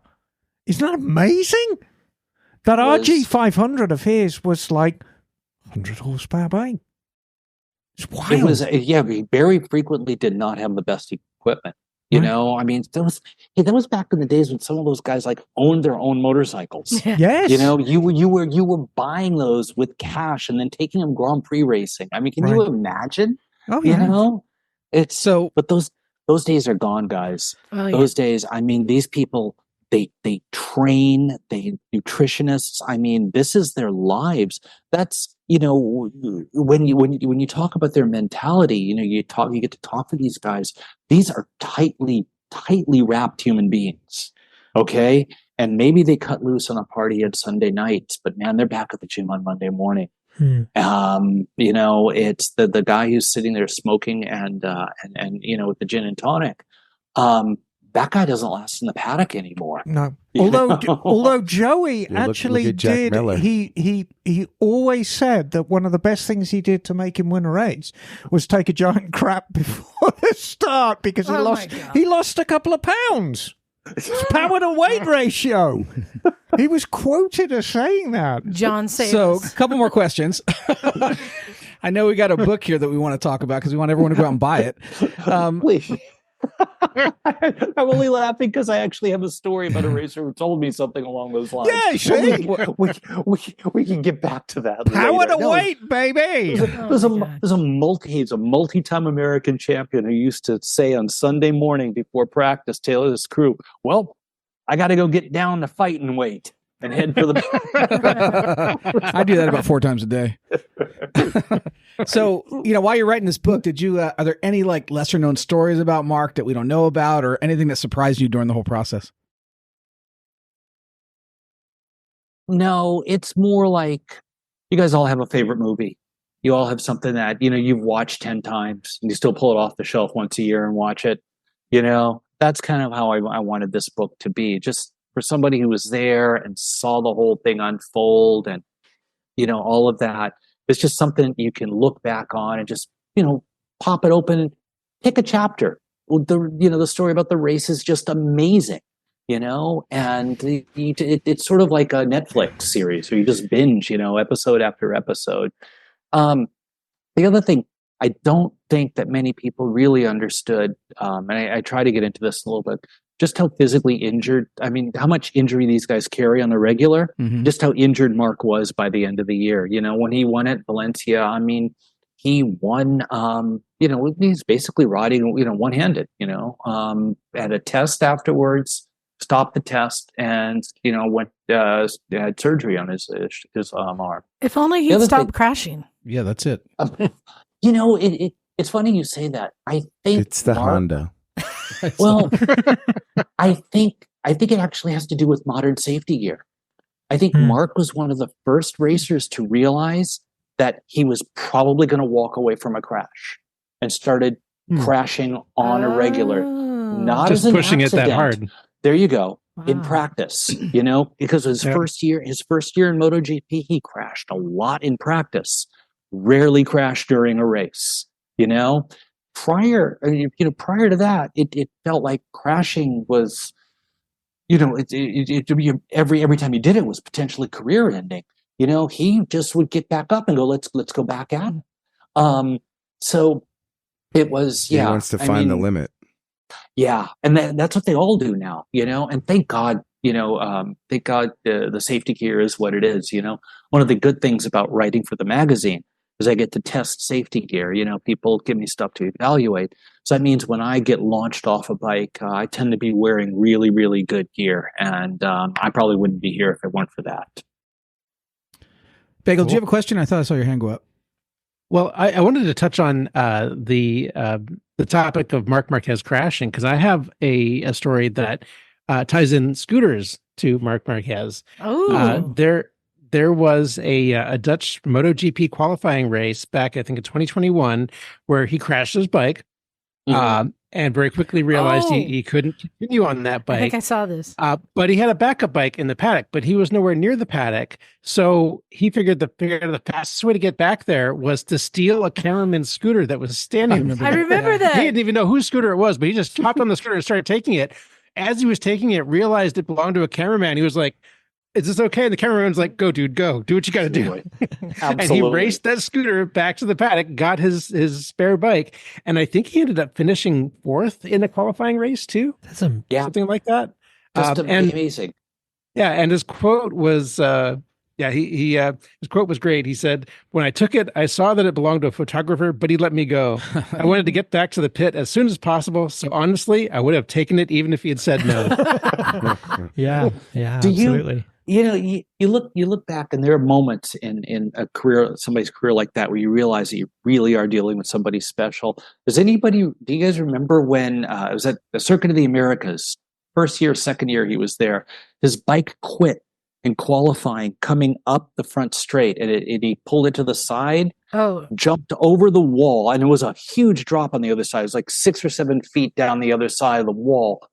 A full racing gear, does this acrobatic leap, runs down the pits, has one flying lap, and puts it on pole. And you're just like, yeah, that's crazy. Like if you're the rest of the field, you're like, why are we even showing up? Isn't there something better we could do than just get our butts handed to us every Sunday? Jeez. Can I ask you a question? When you did the book, did you get a chance to do a bunch of research and then sit down with Marc and verify a lot of that stuff that you had found out?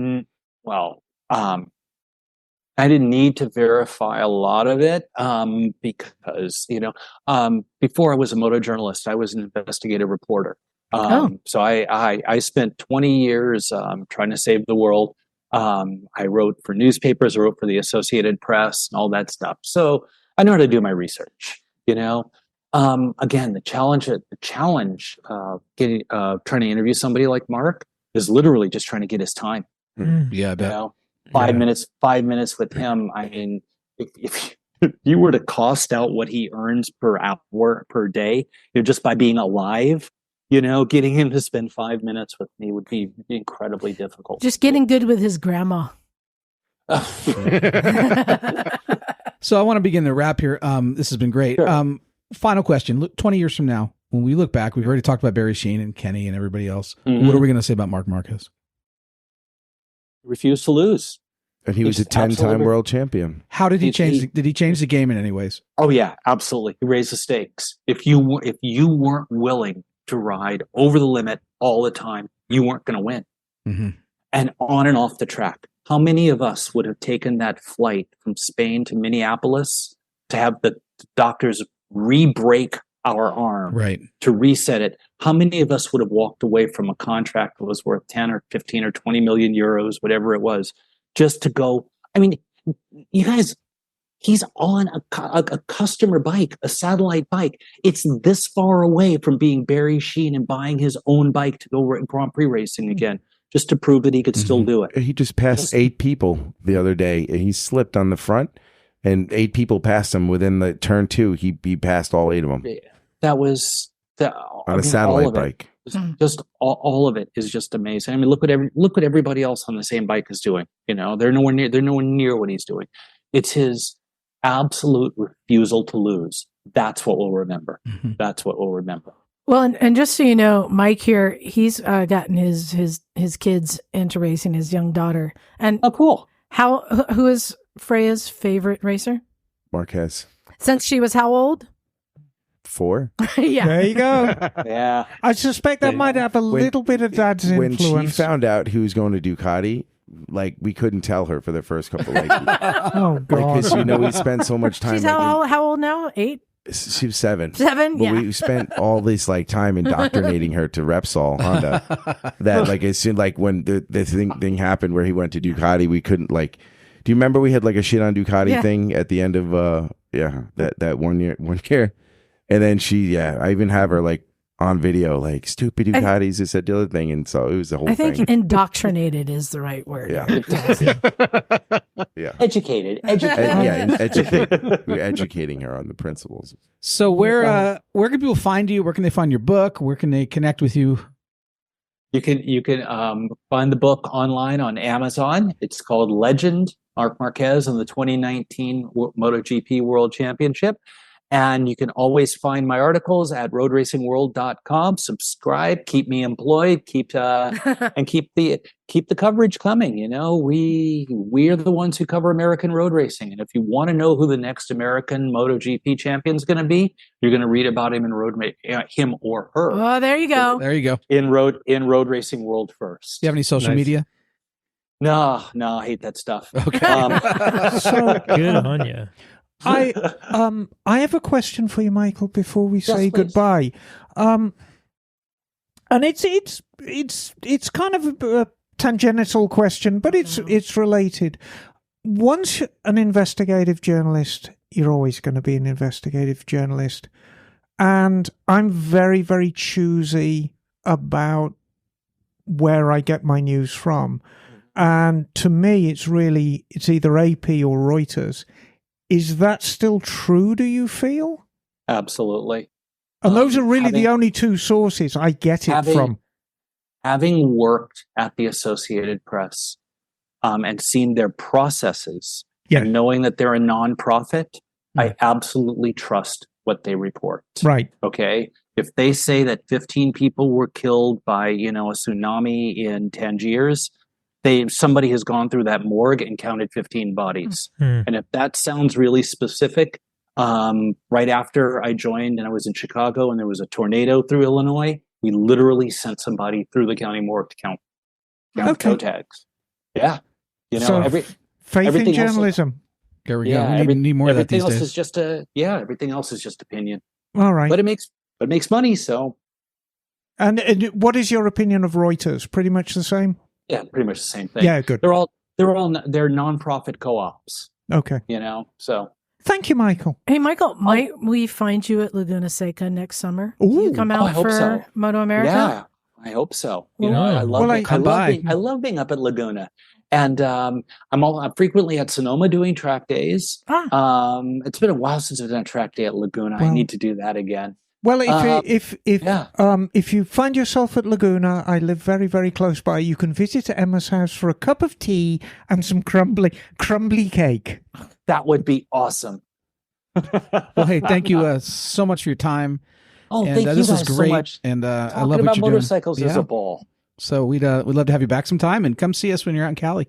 All right. I will indeed. All right. Thank you guys very much for having me. Thanks, Michael. Thank you, Michael. Thanks, Michael. Ciao, ciao. Thanks, Michael. Bye. Yeah. That was great.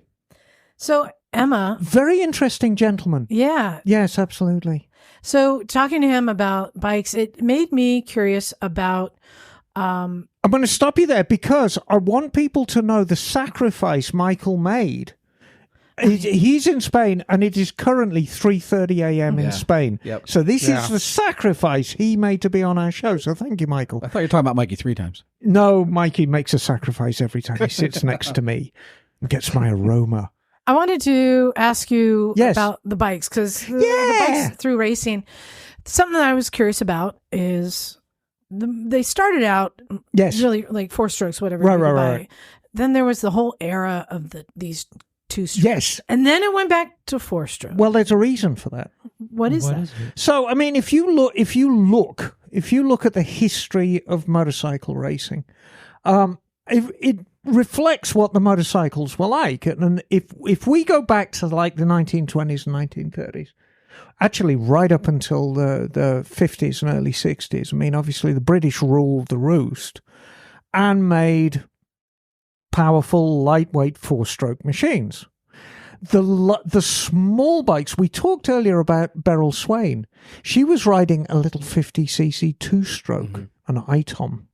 And the German manufacturers were very, very big into 2-strokes that made enormous amounts of power for their size. Yeah. And the whole Suzuki racing program was actually built on a stolen engineer from MZ, who had a competitive racing. And these were the little 2-strokes, but the 2-strokes were the little bikes, and the big ones were the 4-strokes. But then this shift happened. So if you look at throughout the 1960s, you were getting more and more power out of 4-strokes, and a lot of increasing complexity out of them to get this power. I mean, famously, Honda had a 250 6-cylinder GP racer, twin cams, however many valves it had. But then we get into this golden era of 2-strokes, which Kawasaki and Suzuki really led the charge.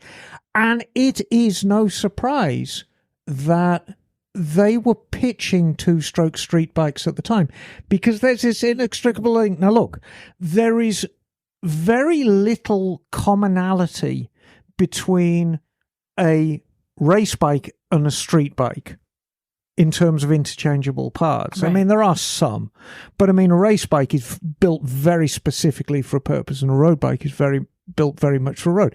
But there's this delicious link that you win on Sunday and you sell units on Monday. So at least they have to have a passing resemblance to them.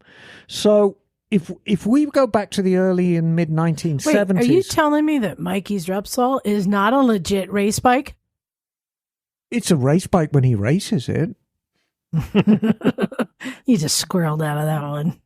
But so if we go to the mid 70s, which I mean a lot of people consider is the golden age of 2-strokes, you had Barry Sheen winning Grand Prix on an RG 500 Suzuki, which you couldn't buy for the street.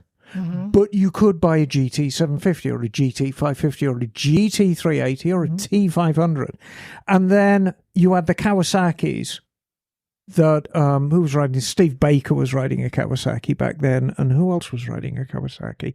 But, you had the race Kawasaki's, and then you could go down to the showroom and you could buy H1s, H2s, which brings us so eventually these things were getting really more and more powerful. Did they get bigger than 750 2-strokes? No.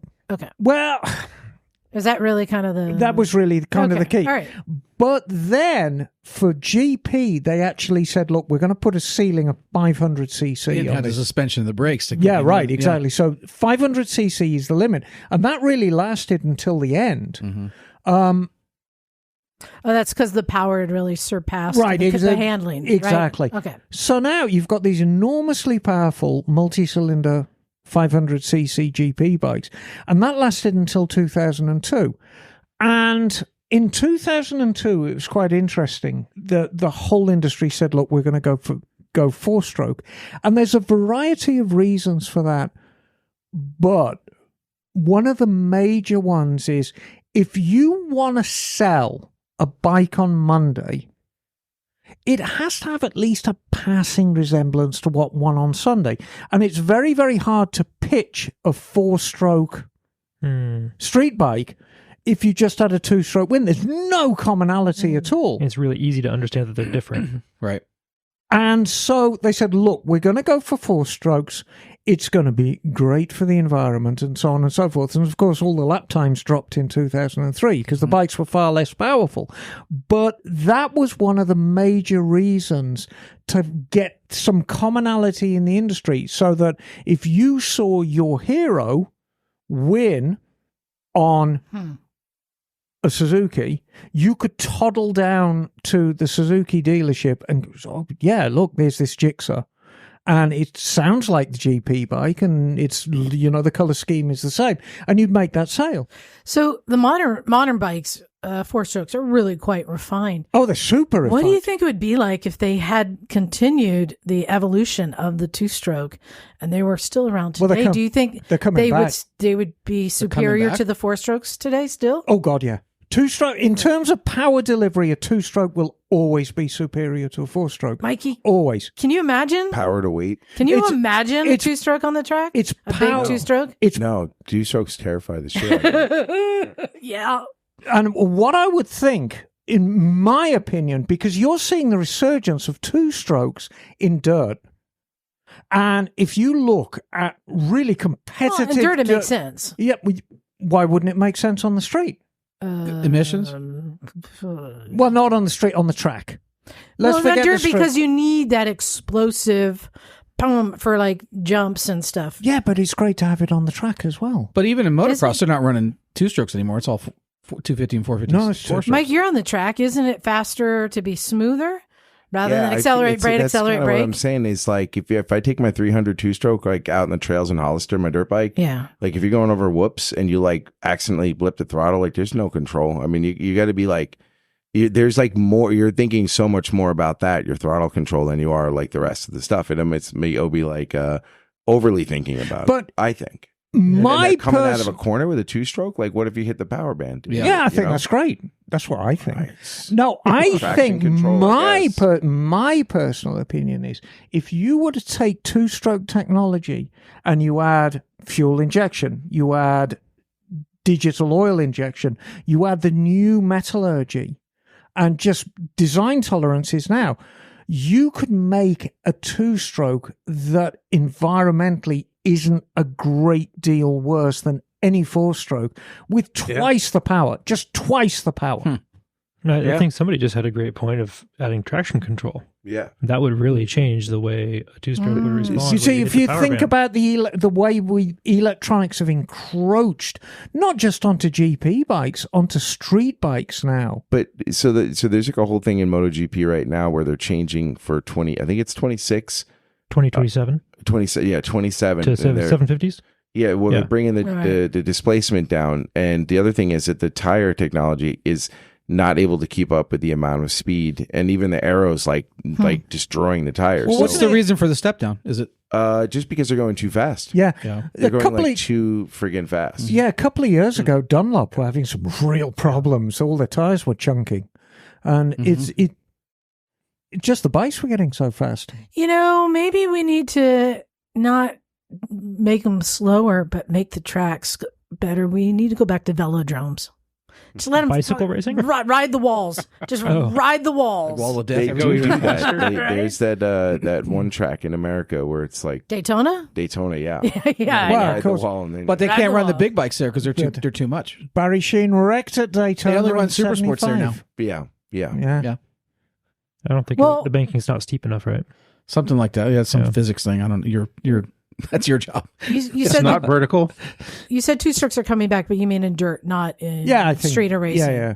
It would be curious to see. I would also love to see, if you take a modern racer like Marquez, how well he would do on one of the old TZs or something. Like, he would do just fine, because I've had this argument many, many times. If you were to take Surtees or Halewood or Agostini, put him on a modern bike, he'd win.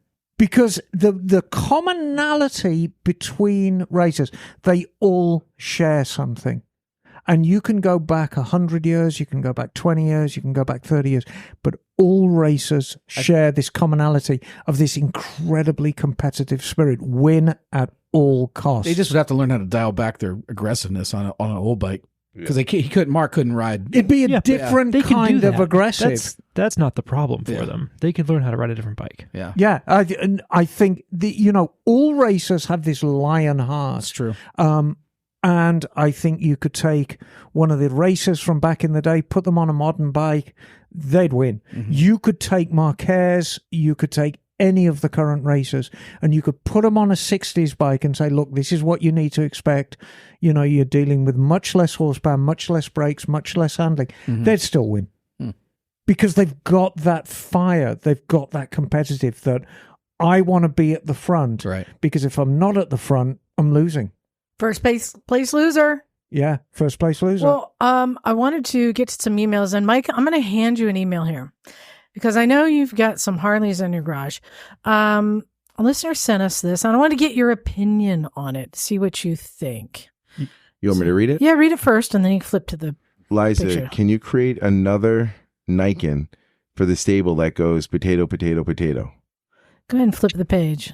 Look what he found on Facebook Marketplace. Oh no. Nasty business. What is this? It's basically a Nikon bagger.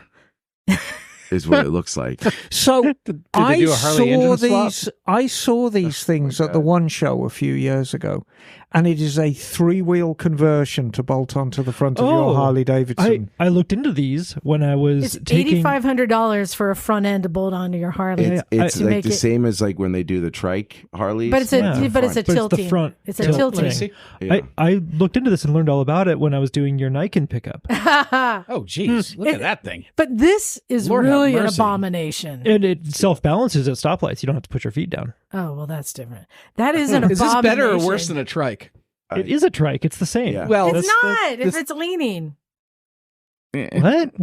It leans. Because a trike is like a car where like the only kind of like change you get is like a suspension on a turn, whereas this one is like you're leaning the front. But just aesthetically, that's not. Oh, it's awful. It's really bad. It's hard to. We have to see it from the side. We have to see a profile. Oh, it doesn't view. look any better from the side.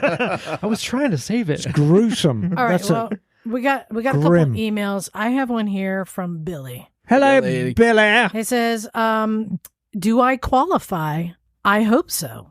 My potential misfit qualifications are that I am a returning rider after a 42-year hiatus. You're in. Welcome back. I had a CB360T back in 1980 on Long Island, which I bought impulsively and I loved. I was an avid bicyclist, and being on a motorcycle was better in every way. Oh, I love Long Island iced teas. There you go. I gave it up due to a couple of close calls in traffic and a totally wrong but common belief at the time that bikes can't stop as well as cars and that you should never use the front brake. You had to lay it down Well, now in the clippings. bikes can't stop as well as cars Yeah, now, but cars then they stop pretty could. good. So yeah, you got it backwards. So advanced 42 years, I was 68 years old and I got the itch for that feeling again. Oh, right on. I signed up impulsively for a local MSF course, and damn, I loved being on a bike again. And I somehow was still familiar with the basic aspects of riding. I came home after that first day on the MSF course totally lit up. What an experience. I got my Maryland endorsement and bought a bike the same week, and it's been great. Getting out on the gorgeous, winding country roads here in Northern Maryland has been a game changer for me. I moved on from my first bike, and at 70 years old, I'm about to complete my second year of return riding. That's awesome. So I am a bit of a misfit, I believe, on a few fronts.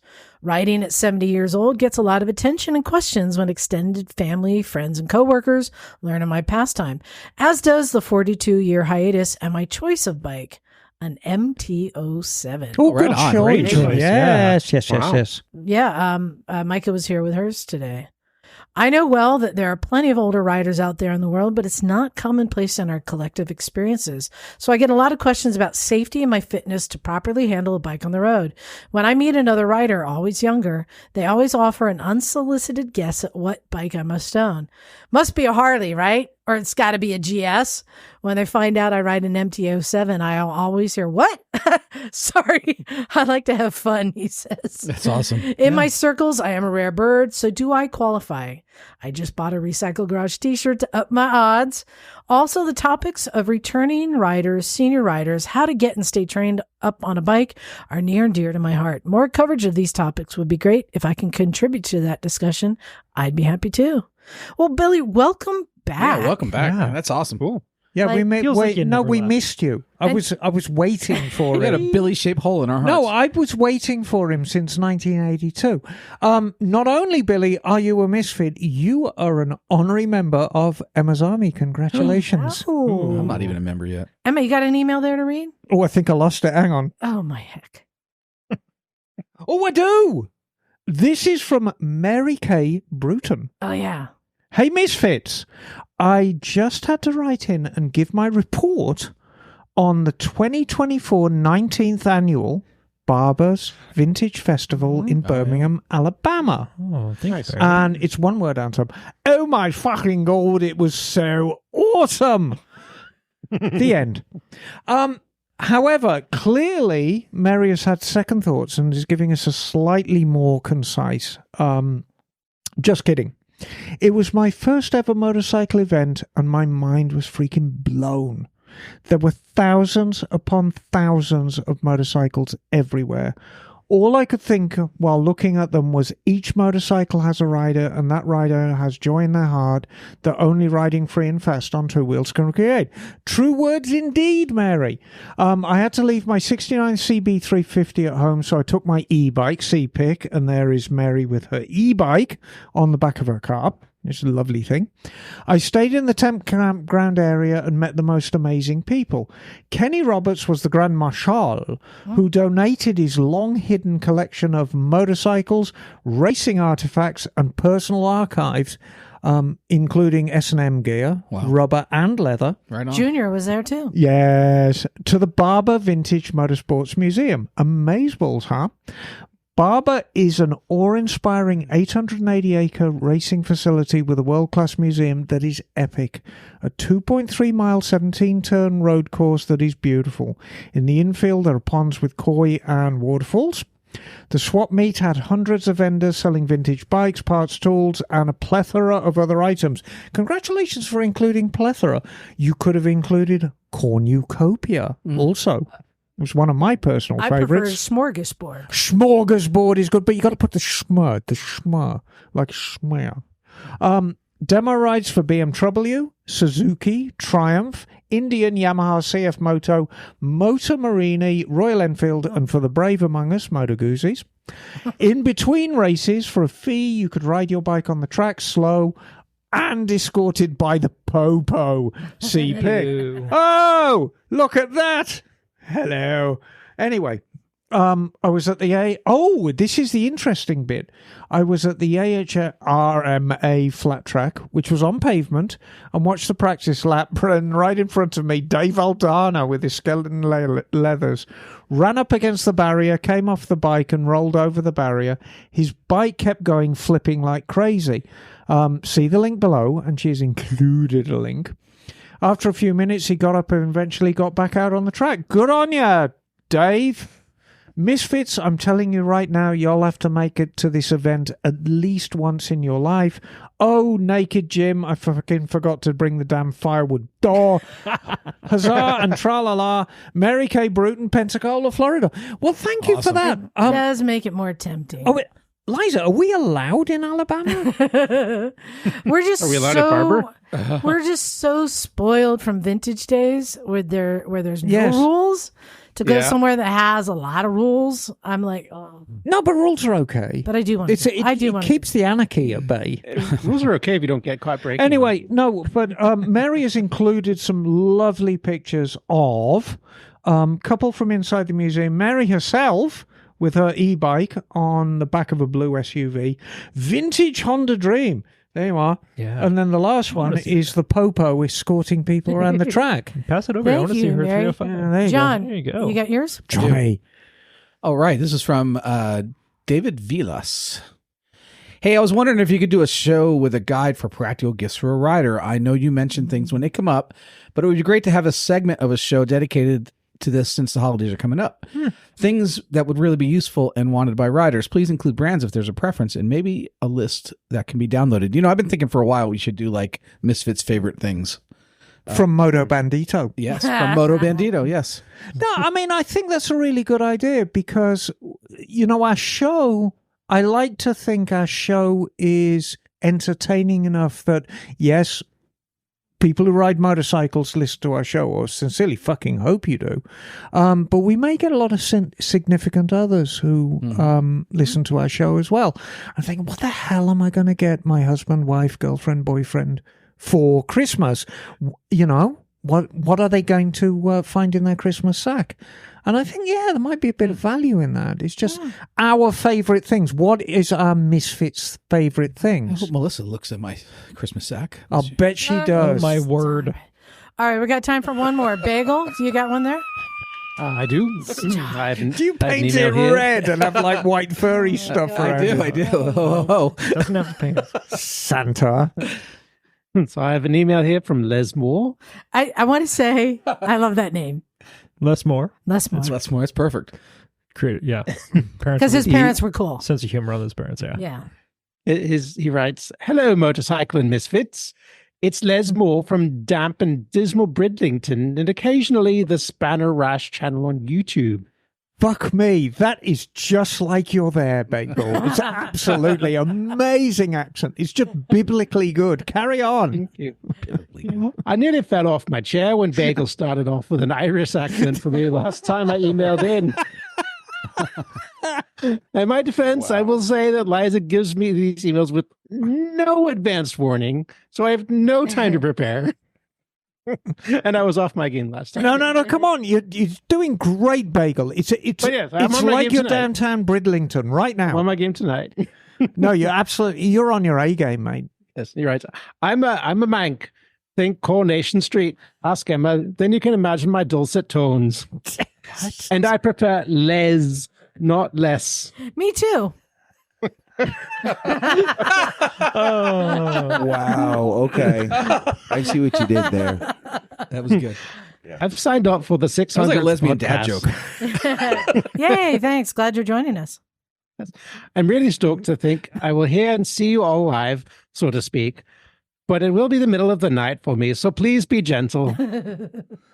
I put a Herculean effort into listening to the Backpad podcast to stay up to date.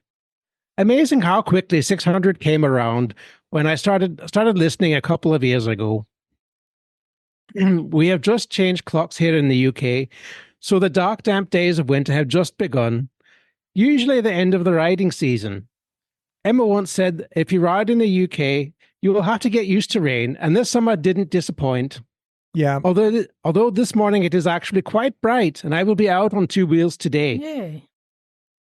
I think I became more of a fair weather rider when the seams on my last set of quality weatherproofs let go a few years ago.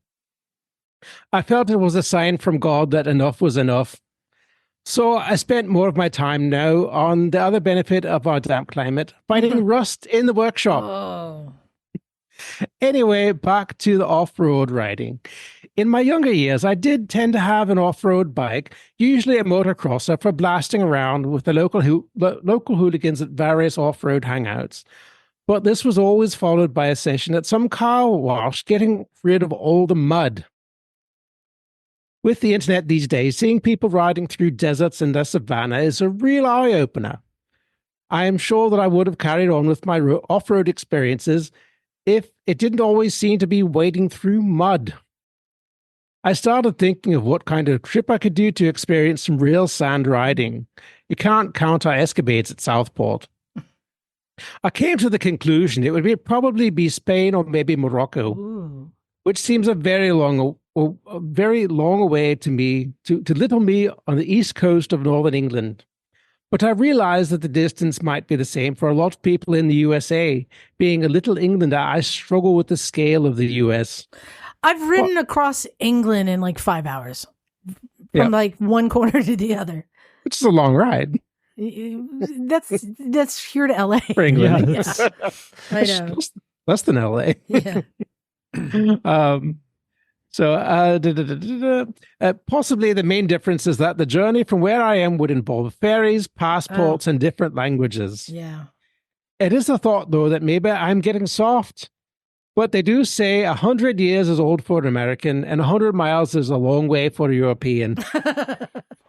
Okay. I really must pull my finger out and get more miles in. But for now, I will continue fighting rust during the dark months. Hopefully with my latest project bike emerging like a butterfly in March to experience the sun once again. What is it? Take care, all of you. Les Moore. No, he's going to keep us in suspense over his bike. Yeah. But the thing is, it when I hear emails like that, it really does take me back. It's so depressing in England because right around sort of like November, December time, I mean, it's getting dark at fucking 4:00 in the afternoon. Yep. Oh, it's so awful. Yeah, I mean, I lived in Berlin for a year, and it was amazing how much that affects you when the sun doesn't come. It doesn't get bright out in the day until like maybe 10 in the morning, right? And it starts getting dark at like 4, and the skies are just like not just gray, but thick clouds of gray. Like the light barely makes it through. Like and it's cold and damp and just, it's all. But like Les, I do this habit of I always build a bike in the winter. And it goes back to my England days because that's all you can do. I mean, right around sort of September, October, you line up your project and then you spend all winter time building it. And then, just like a phoenix from the ashes, you come out in the springtime, usually around Easter, with this beautifully restored bike. And hope that all the salt's been washed off the road. And I still do it to this day. I mean, I've been in California 30 years. This is why we all live in California. That's right. Yeah, right. As a native Californian, this has no But residence. I still build bikes in the wintertime. It's just a hard habit to break. Yeah. Well, thank you very much for the email, Les. Looking forward to seeing you on our 600th, and I hope other listeners are going to go and sign up. I really need to kind of have an idea of how many people we're going to have. And I think we should thank Bagel for that amazing accent. I mean, I thought I was there, actually. Staggering. I'm like, now we're in Ireland. Ooh, now we're in Wales. Oh, look, you! It was like a trip around the UK. It was. A trip around the globe with the Bagel. Oh my heck. So I think this brings it to an end. Mike, thanks for coming in. It was nice to have you here to talk about racing and make us sound smarter. Did you get some new tattoos, Mike? I was admiring them. No, I just got some stuff filled in. Because I was going to say there's new things on there. It looks like a comic in the last year, I've gotten some more work done. Have you ever seen a film with Rod Steiger called The Illustrated Man? It's a very good film. It's about a gentleman who has tattoos, and all his tattoos come to life. Memento. You ever seen Memento? Yeah. Yeah, The Illustrated Man. It's a very good film. But no, Mike is an extremely tattooed individual. Have you heard about the new tattoo ink? It's Scratch and Sniff. Really, is it? Because of course that dovetails in because I got a tattoo. You know what it smells like? I did one right here. Musk. Right here. Musky. Yeah. Well, of course, I've still got the W's tattooed on each buttock. So when Wonder Woman? No. Wow. And then when I stand on my head, it says Mom. That's great. On that note, I think it's time to wrap. Big thanks to our guest, Michael for coming on and talking about something dear to your heart, John. Do you feel that you held things in control there, John? I think you did quite well. It's like herding cats, but we do the best. Yeah, you don't feel I encroached on you too much, do you? A couple times. But I'm sorry, sweetie. I'll get over it. Okay. Oi, wanker. Let's get out of here. Thank you, everyone, for sticking with us, and especially our Patreon subscribers. We really appreciate you. Who are the finest specimens of humanity. Don't forget to go to motorcyclesandmisfits.com. You'll find links to our store where you can buy a t-shirt or to register for our 600th, or if you just want to see pictures of how we all look, you'll find it all there. So head on out there, and if you want to send us an email, Emma, where do they send it to? I have no idea. Exactly. motorcyclesandmisfits@gmail.com. Send it out to the internet. That's above her pay grade. On that note, I think we're ready to get out of here. Thank you. I'm not allowed sharp things at home. This is Liza. Stumpy John. Emma, darling. Mike. Scotty. Bagel. And we are out of here. Cool. Cool.